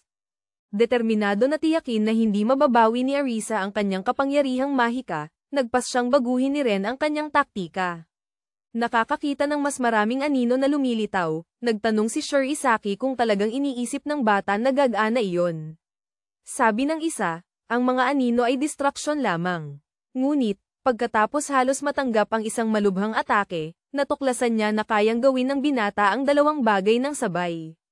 Nagpakawala ang Proton ng isa pang atake, tinataboy ang kanyang kalaban. Nag-iisip, napagtanto ni Masaka na ang problema ay ang espada ni Yuya. At, walang silbi ang pag-atake gamit ang mga anino. Sa halip na magpakumbaba, humingi siya ng paumanhin sa pagiging bastos at sinabi na ang bata ay isa nga sa kanila. Kaya naman, karapat-dapat siya bilang kanyang unang tauhan. Nang tawagin siyang henyo, sinabi ng ating bata na hindi naman talaga siya henyo. Kahit na nakipaglaban upang makamit ang titulong iyon sa huli, hindi niya ito nakamit. Ibig sabihin, isa lamang siyang ordinaryong tao. Nagtanong si Ren kung ano ang sinasabi ng bata. Ipinaliwanag ng Proton na dahil ordinaryong tao siya kaya niya matatalo ang isang henyo. Muling nagsimula ang dalawa sa isa na namang sunod-sunod na nakakatawang suntok. Hanggang sa mapagtanto ng pinuno ng guild na siya ang talo. Sa isang malalim na sugat sa balikat, nagtataka siya kung paano nagbago ang lakas ni Sir Asaki bigla. Tila pa nga walang katapusan ang kanyang kapangyarihan. Dahil wala nang magawa, nagpa siya si Masaka na gamitin ang kanyang huling baraha. Isang kakayahan na tinatawag na paglilinis ng kaluluwa. Nakita natin na ang mga anino na pumipigil sa iba ay nawala pagkatapos ng ganoong kakayahan. Pansamantalang nagbibigay ng matinding paglakas ng katawan sa pamamagitan ng pagsasakripisyo ng mga tauhan. Determinado na manalo sa laban, nagpa siya ang batang lalaki na isakripisyo ang karamihan sa kanyang mga anino. Sumisigaw, iniutos niya kay Yuya na maghanda ng mamatay ngayon din. Nakikita ang pinuno ng guild na sumugod sa binata, natakot ang mga nanonood sa maaaring mangyari. Ipinapakita na hindi magiging ganoon kadali, nagpa siya ang ating bida na gamitin ang pagpapalakas na katangian ng lahat ng abilidad. Napigilan ang atake ng kalaban sa tamang oras. Nagulat, nagtataka ang lalaking puti ang buhok kung bakit hindi pa rin siya manalo, kahit na anong ginawa niya. Pareho silang naghanda para sa isa pang laban, habang sinabi ng Proton na oras na para tapusin ito. Habang pinapanood ang sunod-sunod na suntok, tinanong ni Takahashi at Aito kung anong klaseng nakakabaliw na laban ito. Habang nag-aalala si Arisa para sa kanyang kaibigan, itinutulak ang espada, sinasabi ng Proton na siya ang mananalo, dahil may kalamangan siya. Hinihingal na sinabi ni Masaka na nagulat siya, pero hindi pa rin niya hahayaan na malampasan siya ng binata. Pagkatapos tinatanong kung okay lang siya, dahil isang punto lang ang pinagtutuunan niya ng pansin. Tumingin pababa, napagtanto ng Proto na kinakagat ng isa sa mga anino ang kanyang bukong-bukong at, binabago ang kanyang galaw, nililipol niya ang nilalang, na nakangiti. Sinabi ni Ren na ang ganong pagkakabukas, sa isang sitwasyon na ganyan, ay nakamamatay. Kahit na ganoon, nagawang makaiwas ni Sir Asaki sa atake. Gayunpaman, sinasabi ng kalaban na hindi pa tapos at sumugod ulit. Nakita ng pinuno ng guild na nakalayo na ang binata, napagtanto niya na makakatanggap siya ng ganti dahil sa iniwang butas. Agad na napagpasyahan na, kahit na ganon, hindi mapipigilan ang kanyang atake. Natuklasan natin na ang diwa ng kanyang espada ay ang paglalarawan ng kamatayan at ito ay nagbabago depende sa imahe ng gumagamit. Kaya, ang simpleng atake ay ganap, hanggang sa puntong hinahamon ng distansya para lamang tamaan ang target. Sumisigaw si Ren na ito na ang katapusan ng bata, pero may nangyari. Sabi ng bata na sa katunayan, wala talaga siyang koneksyon sa kanya at walang espesyal na tadhana na nag-ugnay sa kanila, dahil ang kanyang tungkulin ay maaaring walang saysay mula pa sa simula. Ngunit gayunpaman, itinulak siya pasulong ng pagsisisi at pagkadama ng kasalanan. Kaya naman, gusto niyang humingi ng tawad at isiwalat na alam na niya na mangyayari ito. May strawberry juice na umaagos mula sa sugat, inaamin ni Masaka ang pagkatalo bago bumagsak sa lupa. Nanlalaki ang mga mata ng mga manunood, hindi makapaniwala na nangyari ito at ligtas na sila ngayon. Tumingala si Sir Asaki, relieved, habang sinasabi ng kaaway na buhay pa na hindi siya makapaniwalang natalo siya. Sinabi ng Prota na binalaan niya ito, habang sinasabi ng bata, na naglalabas ng likido mula sa kanyang katawan, na siya nga ang pinakamalala niyang kaaway. Pagod, napaluhod din ang ating binata, habang nagsisimulang mawala ang epekto ng pagpapalakas ng lahat ng abilidad. Na nangangahulugang kailangan niyang mag-ingat sa susunod na gagamitin niya iyon. Tumakbo papalapit si Arisa, para tingnan kung okay lang ang binata, pagkatapos tulungang tumayo, nagpasalamat ang Prota. Ngunit sinabi ng dalaga na siya ang dapat magpasalamat. Pagkatapos sabihin na sa wakas ay naintindihan niya na hindi siya nananaginip noong nailigtas siya noong nakaraan. Dahil muling isinugal ng batang lalaki ang kanyang buhay, ipinahayag ni Mianaga ang pinakatapat na pasasalamat ng kanyang buhay para sa lahat. Dahil doon, naalala ng ating batang lalaki ang hiling ng kanyang kapatid bago siya namatay sa kanyang nakaraang buhay. Iniisip, sinabi niya na sa wakas ay nagawa niyang tuparin ang hiling ni Kana. Pagkatapos, nagpasalamat ang batang lalaki kay Arisa, ngunit bago pa niya maipaliwanag kung bakit, siya ay naputol. Nang iba pang nagising, na nagpas siyang sumali sa usapan at pag-usapan kung gaano siya kahanga-hanga. Sa paglingon, nagtatanong si Takahashi kung ano ang gagawin nila kay Masaka.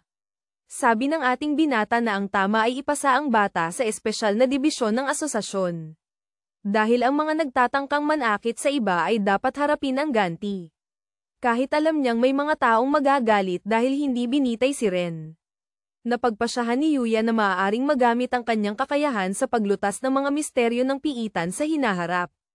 Pagkatapos, nagpasya siyang harapin ang pinakasentro ng piitang iyon. Sinabi ni Arisa na nabanggit ng pinuno na ang bagay na iyon ay magpapakawala ng maraming halimaw sa mundo. Sabi ng Prota, totoo iyon, pero kailangan na lang nilang wasakin ang core bago ito tuluyang mag-charge. Pagkabiyak ng sphere, ilang itim na anino ang bumalat sa katawan ng binata, na, naguguluhan sa gitna ng dilim, ay nagtatanong kung nasaan siya. Kahit hindi niya maipaliwanag ang pakiramdam, sinabi niyang parang pamilyar ito. Bigla, isa pang itim na sphere ang lumitaw sa harap ng kanyang mga mata. Pero nagising ang Prota sa kanyang pag-iisip ng tawagin ni Mianaga, at nagsinungaling siyang magiging maayos ang lahat. Habang nagtataka kung ano iyon, nakita namin na, pagkaalis ng grupo sa piitan, si Ren ay ipinasa sa asosasyon, at dahil sa pagod, lahat ay pinauwi. Tuwang-tuwa, sinabi ng pulang buhok na babae na dapat na silang umuwi. Sumasang-ayon, nagpasya ang ating lalaki na samahan siya, at sa gayon, umalis ang dalawa. Samantala, sa isang tiyak na bansa, sa loob ng isang piitan na S-rank, isang babae na may mahabang buhok na blonde ay pinagmamasdan ng isang nilalang na kanyang natalo. At pagtingin sa mga bituin, Napagtanto niya na nawala ang isa sa masasamang bituin, na nangangahulugang may nakapagbago sa hinaharap. Nalaman natin na ang pangalan niya ay Asakura Rien, at siya ay isang nagising na nasa ranggo S, antas 236, na pumapangalawa sa pambansang ranggo. Ilang araw matapos ang malawakang operasyon, sa silid ng ospital ni Kana, sinabi ni Sir Asaki na kailangan lang maghintay ang kanyang kapatid hanggang kinabukasan. Pagkatapos ay sinabi niya na aalis na siya, ngunit babalik siya bukas para sunduin siya. Nakangiti, nagpasalamat ang batang babae sa kanyang nakatatandang kapatid. Sa mas mababang palapag ng ospital, nakatagpo ng lalaki si Arisa, na nagsabing sinuri niya lang ang kalagayan ng kanyang ina. Nalaman natin na, pabalik, nagkaroon ng pagkakataon ang dalawa na mas makilala ang isa't isa, at ikinwento ng batang babae ang tungkol sa kanyang ina at ang kanyang kakayahan. Nang matuklasan na hindi lang ang kanyang kapatid ang may sakit, napagtanto ng ating lalaki na kailangan niyang makuha ang lunas sa lalong madaling panahon.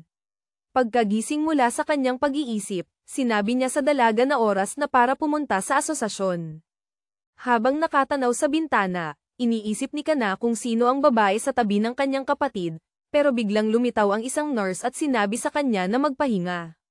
Nakahiga sa kama, sinabi ng dalaga na kukwestiyonin niya si Yuya kinabukasan.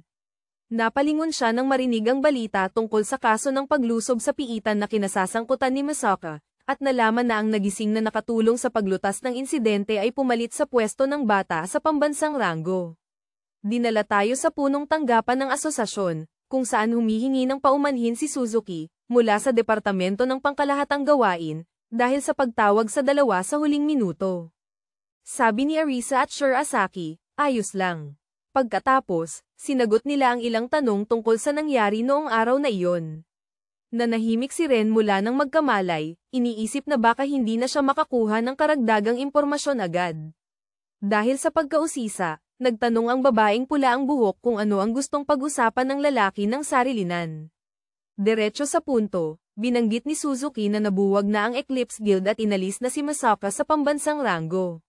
Nalaman namin na ang mga nasa loob ng top 100 ay tinatawag na rankers.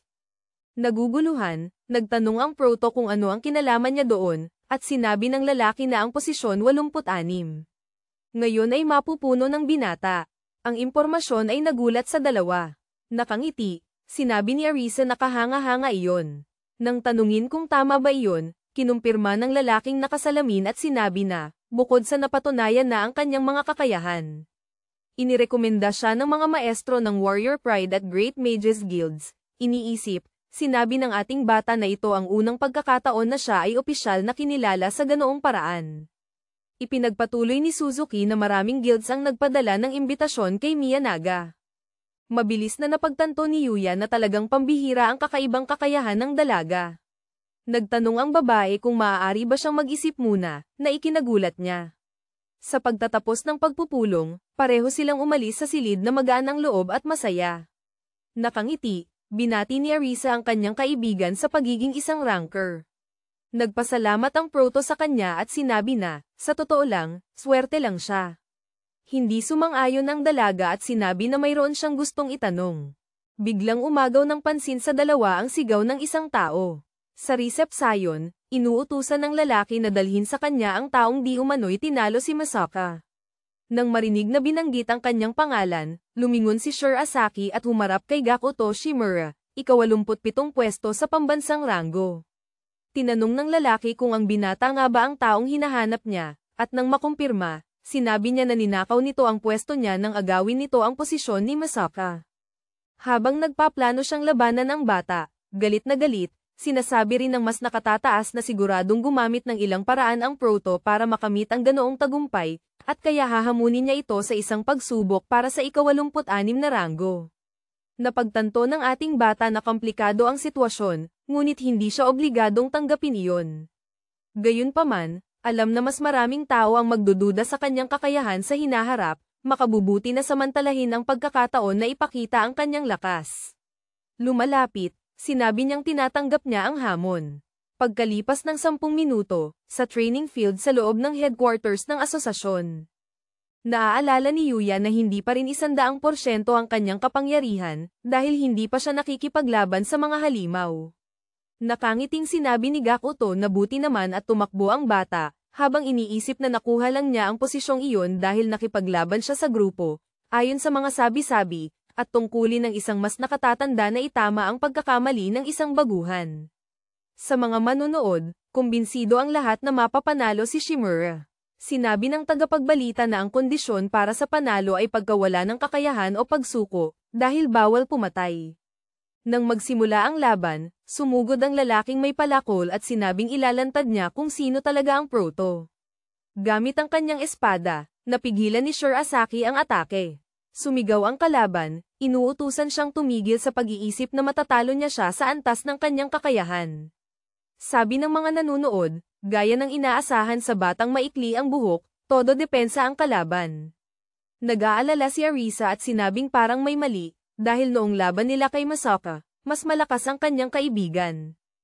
Tapos na ang pagsusuri, sinabi ng ating bata na tutuperin niya ang hiling ng kanyang kalaban at hindi na magpipigil. Matapos masuntok, sinusubukan ni Gakuto na maintindihan kung ano ang nagbago, dahil bigla na lang, naging mas tumpak ang bata. Sabi ng proto, hindi pa tapos at nagpatuloy sa pagbigay ng maraming atake ng sunod-sunod. Hanggang sa napaurong ng husto ang bata, nagtatanong ang mga tagahanga ng mga ranggo kung bakit nangyayari ito. Habang tinatapos ni Miyanaga na ang galing ni Yuya ay napakahusay, kaya napapantayan niya ang mga pagkakaiba sa antas kahit laban sa mga ranggo. Nagtanong si Shimura kung nagpipigil ang binata kanina. Kinumpirma ng proto na kung tinalo niya ito agad, hindi maiintindihan ng mga manunood ang nangyari. Kaya naglaan siya ng oras para tansyahin kung gaano karami ang dapat niyang pigilan. Galit dahil minamaliit, sinabi ng Rancor na hindi niya balak gawin iyon, ngunit ngayon ay papatayin niya si Shirasaki. Sa labas ng training field, narinig ng isang babae na may beret ang tungkol sa laban para sa ranking. Aktibo ang kanyang abilidad na tinatawag na Crimson Break Slash, nagbigay si Gakuto ng isang nakamamatay na atake. Iyon ay nagpabiyak sa lupa malapit sa mga upuan. Nag-iisip, sinasabi ng ating bata na ang abilidad ay nagbibigay sa gumagamit ng matinding lakas ng katawan at pinahuhusay ang mga kakayahan ng palakol. Interesado, tinatanong niya kung hindi ba bawal ang pagpatay sa ganong uri ng laban. Balewala, sinabi ng bata na kung natatakot mamatay ang isa, sumuko na lang siya agad. Tapos iginiit na, sa totoo lang, hindi niya bibigyan ng pagkakataon para dyan.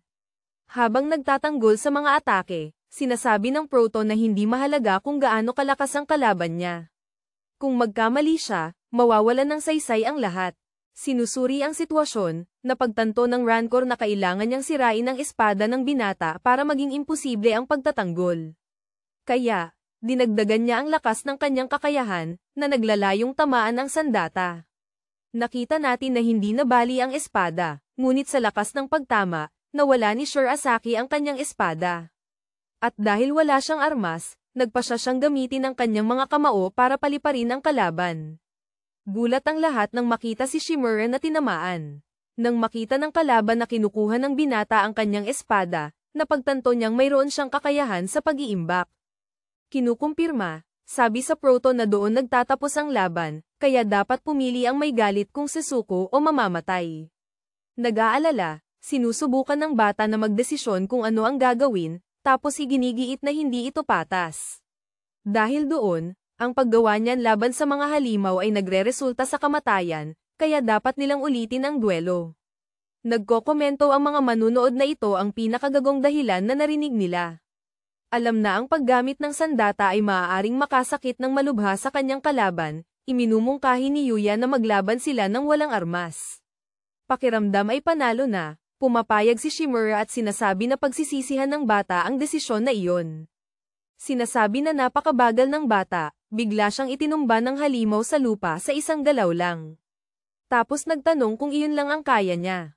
Tumayo at sumugod muli ang halimaw, sinasabing, hindi pa tapos. Habang iniisip kung paano nababasa ng bida ang lahat ng kanyang galaw. Natuklasan natin na, sa kanyang unang buhay, nakatuon si Shirasaki sa pag-aaral ng mga kasanayan para mapahusay ang sarili dahil sa kakulangan niya ng talento. Kaya naman, pagdating sa totoong laban, may espada man o wala, siya ang may kalamangan.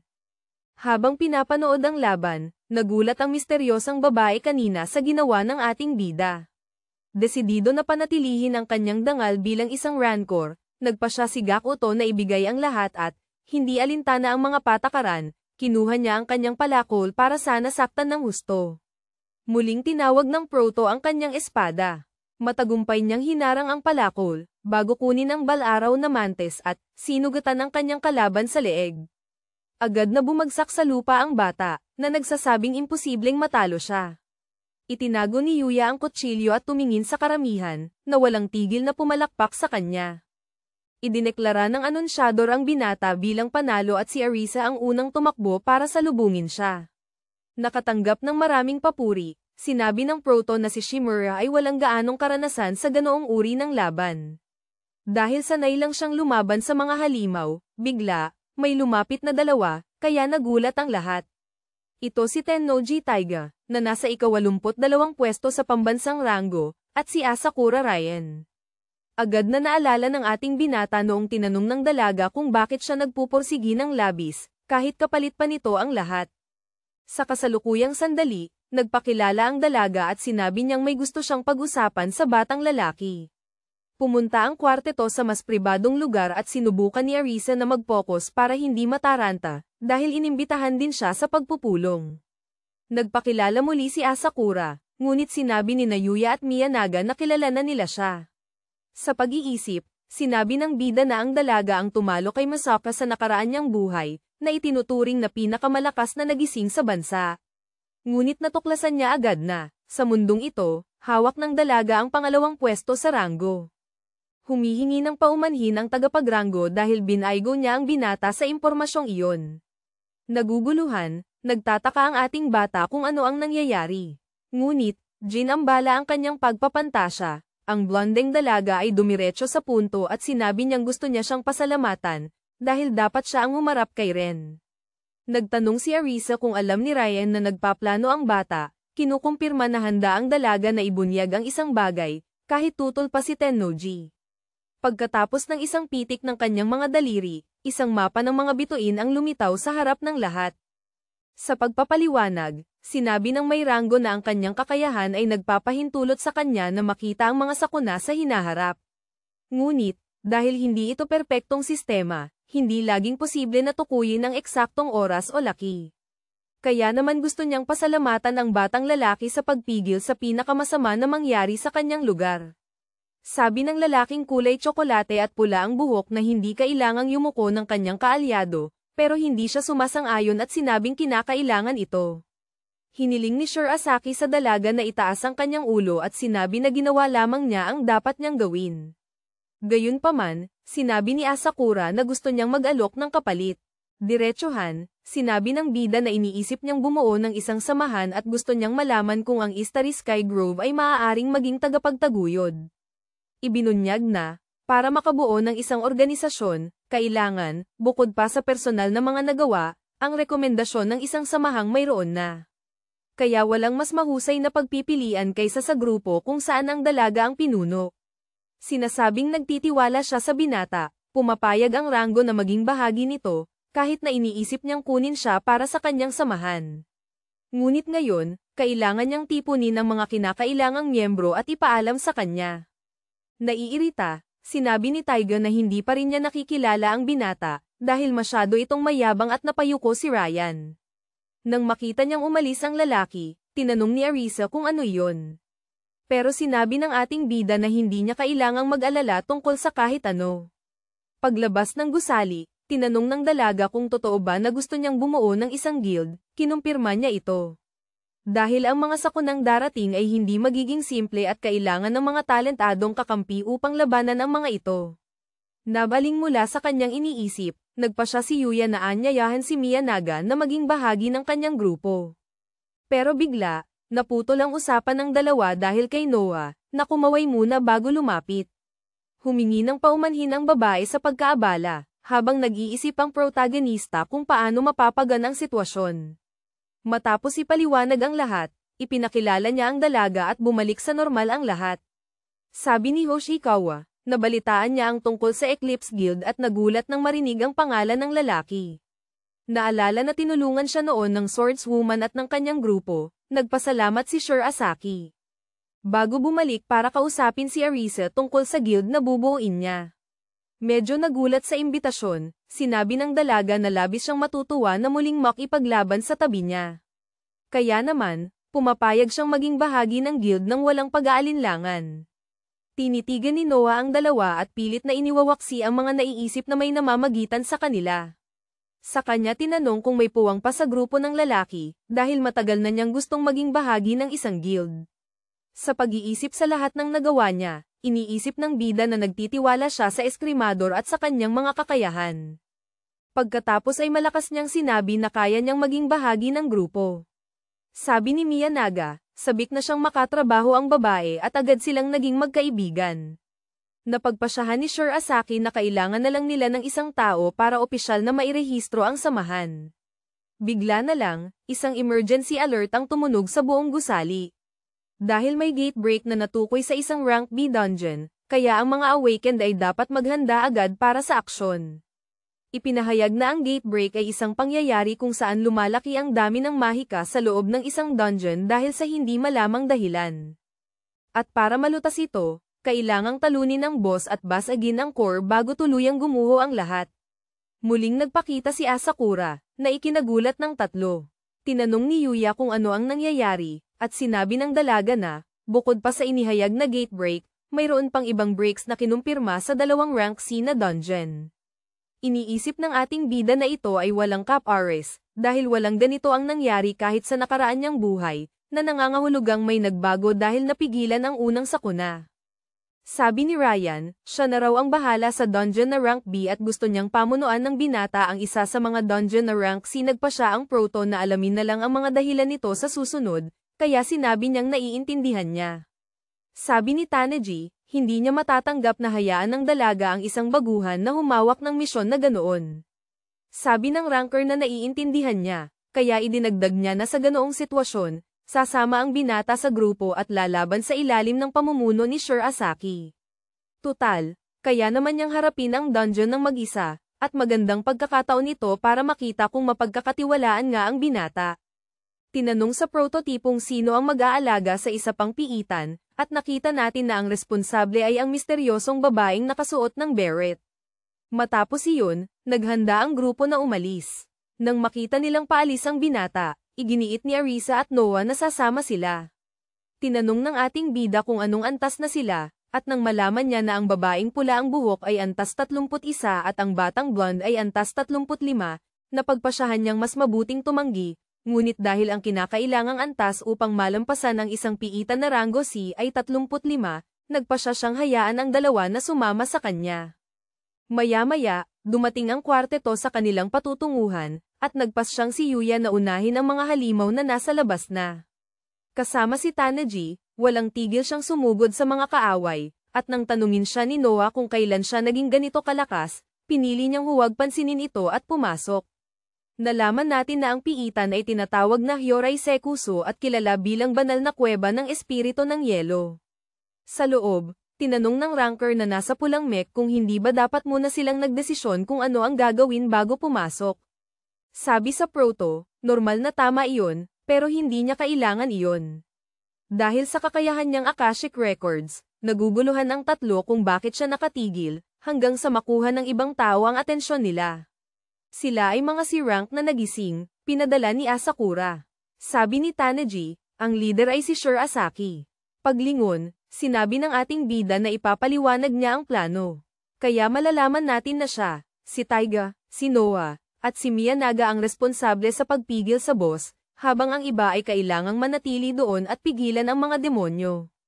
Hindi sumasang-ayon, sinabi ng kakampi ni Ryan na para harapin ang pinuno, kinakailangan ng isang gising na nasa antas BD tulad niya. Sinabi ng dalawang babae na sayang lang ang oras na magduda sa plano ng proto. Nagulat ang ranker sa ganitong pagtitiwala sa isang baguhan. Dahil wala na siyang magagawa, sinabi niya na sa pagkakataong ito, susunod siya. Nang marinig na siya ang mananagot kung may mangyaring masama, sinabi ni Yuya na ayos lang, kaya't sumulong ang apat. Nag-iisip, sinabi ni Taneji na, kahit naiirita siya, nagsisimula na siyang magtiwala sa bata. Ngunit pagkalipas ng ilang panahon, pinagsisihan niya ito nang ang landas na pinili niya ay humantong sa isang dulo. Sabi ng Proto, sa katunayan, iyon ang pinakamaikling landas. Biglang, isang malaking yelong bloke ang sumulpot mula sa lupa, at ito pala'y ang yelong balat ng isang higanteng alimasag na rank B. Sinusuri ang magical pressure ng kaaway, na pagpasyahan ng batang lalaking may kulay brown na buhok na ito ay medyo malakas, habang iniisip ni Sir Asaki na kailangan niya ng isang bagay mula sa lugar na iyon bago harapin ang boss. Paglingon, hiniling niya sa dalawang babae na sila na ang bahala sa halimaw. Dinala kami sa infirmary ng punong tanggapan ng asosasyon, kung saan sa wakas ay nagising si Gakuto matapos masaktan. Mabilis niyang naalala kung paano siya napunta doon, at sumisigaw, tinanong ng batang lalaki ang nurse kung nasaan si Yuya. Ngunit nang matuklasan kung ano ang nangyayari, napagpasyahan niya na, bukod pa sa lahat, sinusubukan ng binata na nakawin ang kanyang mga nagawa. Kaya naman, sasamantalahin niya ang pagkakataong umatake kapag mahina ito at ipakita na mahal ang pagmamaliit sa kanya. Sa larangan ng digmaan, tinanong ni Arisa si Sir Asaki kung sigurado siya tungkol doon. Tinitiyak, sinabi niya na ibibigay niya ang lahat ng tagubilin upang hindi sila magkaroon ng problema. Pinili ni Noah na maniwala muli sa binata at nagtanong kung ano ang kailangan niyang gawin. Ipinapaliwanag, sinabi niya na ang sandata ng halimaw ay ang matalas na kuko nito at ang pananggalang nito ay ang yelong balat. Dahil hindi masyadong mabilis ang nilalang, dapat silang panatilihin ang layo upang mapigilan ang mga kuko at gumamit ng apoy upang mas madaling tumagos ang mga atake sa balat. Pagkatapos ng buong paliwanag, sinabi ni Tanoji na oras na. Lumapit si Hoshikawa at nagsimulang sumugod gamit ang kanyang espada, habang si Arisa naman ay lumayo. Sinabihan ng ating lalaki ang ranker na huwag makialam, dahil mahahati ang experience points, na nagpapakita na ang plano niyang talunin ang boss ay ang palakasin ang dalawang babae. Napansin ang pag-aalala ng lalaki, sinabi niya na hindi niya kailangang mag-alala. Sa nagliliyab na espada, nagbabala ang batang blonde na handa na siya. Sumunod, nagbigay din ng senadoryas ang babaeng pula ang buhok at, kaya naman naghanda ang dalawa na sumugod ng sabay gamit ang kanilang mga natatanging kakayahan. Nagliyab ang apoy sa lahat ng dako at pinalibutan ang alimango, kaya't ang baluti nito ay nagsimulang matuno. Sa pagkapanalo, umabot si Noah sa level 42, habang si Arisa ay umabot sa 31, nagtataka si Tanoji kung paano nahulaan ni Yuya na mangyayari ito. Natanggap ni Hoshikawa bilang gantimpala ang wish bracelet, na nagpapataas ng kapangyarihang mahika ng gumagamit kapag ginamit. Lumalapit, sinabi ng Proto na tapos na ang mga paghahanda, na nangangahulog ang oras na para pumunta sa silid ng boss. Sa daan, hinarap ng grupo ang ilang pangnilalang at tinalakay ang iba pang estratehiya. Hanggang sa tuluyan nilang marating ang malaking pintuan ng yelo. Sa loob, tinanong ni Noah kung bakit walang tao sa silid. Gayunpaman, sinabi ni Sir Asaki na nasa kisame ang kalaban. Pagtingala, nakita ng lahat ang reyna ng Ghost Hydra na B-rank. Sabi ni Tanoji, kung magiging ayos ang lahat, madali silang mananalo. Hawak ang kanyang espada, pinapanood ng ating bida ang papalapit na kalaban at mabilis na pamwesto. Pagkatapos siya at si Taiga ang unang sumugod. Nang marinig ang kanyang pangalan, sinabi ng galit na naiintindihan niya ang dapat niyang gawin at, pagkatapos makilala ang target. Binubuhay niya ang kanyang kakayahan na tinatawag na Nile Sok Kenten, kaya, bago niya ihagis ang kanyang sibat sa kulay rosas na bilog. Sa kanyang pagtataka, walang nangyari at, natuklasan natin na isa sa mga katangian ng nilalang na iyon ay ang kaya ng puno nito na sumipsip ng pisikal na lakas. Sumusulong, sinabi ni Sir Asaki na ayos lang, dahil kahit walang pinsala na naidulot, nakuha ng atensyon ng kalaban ang atake, sa isang bagsak niya tinaga ang ilang galami ng Hydra. Ang problema ay mabilis itong bumabalik sa dati, ang bentahe ay ang proseso ay kumukonsumo ng mana. Sa isang sulyap lang, naiintindihan ni Noah at Orisa na sila na ang susunod na Seiselakay.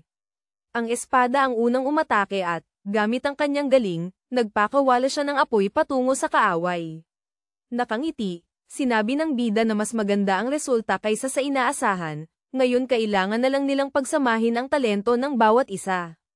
Para makapagbigay ng sapat na pinsala, nang tanungin, sinabi ni Hoshikawa na ang tibay ng pulse areas ay nasa 78, nadiskubre na ang pattern, sinabi ni Yuya na oras na para magpatuloy, kaya't ang apat ay naghalinhinan sa pag-atake. Nag-iisip, sabi ni Taiga, hindi niya maintindihan kung paano nagiging maayos ang lahat dahil sa plano ng binata. Pinakawalan ng mandirigmang may espada ang kanyang kulay lilang kidlat, nag-iwan lamang ng kristal sa korona ng Hydra. Sa bisa ng atake na iyon, naputol ang pulse ares ng kahilingan. Sabi ng Prota na naabot na ang hangganan ng tibay nito at, nang nagtanong, nalaman niya na si Noah ay may isa pang atake, habang si Orisa ay isa na lamang. Sinabi na hindi na kailangan ng suporta ng item, inutusan sila ni Shirasaki na magbigay ng huling atake. Sabi ng dalawa na naiintindihan nila at humarap sila sa kaaway. Kaya, pagkatapos ng isa pang atake, nagsimulang magbago ang nilalang at nag-anyo bilang ang ilusyon na Imperatrice ng Espiritu ng Tubig. Namangha at walang maintindihan, nagtataka si Tennoji kung paano iyon nangyari.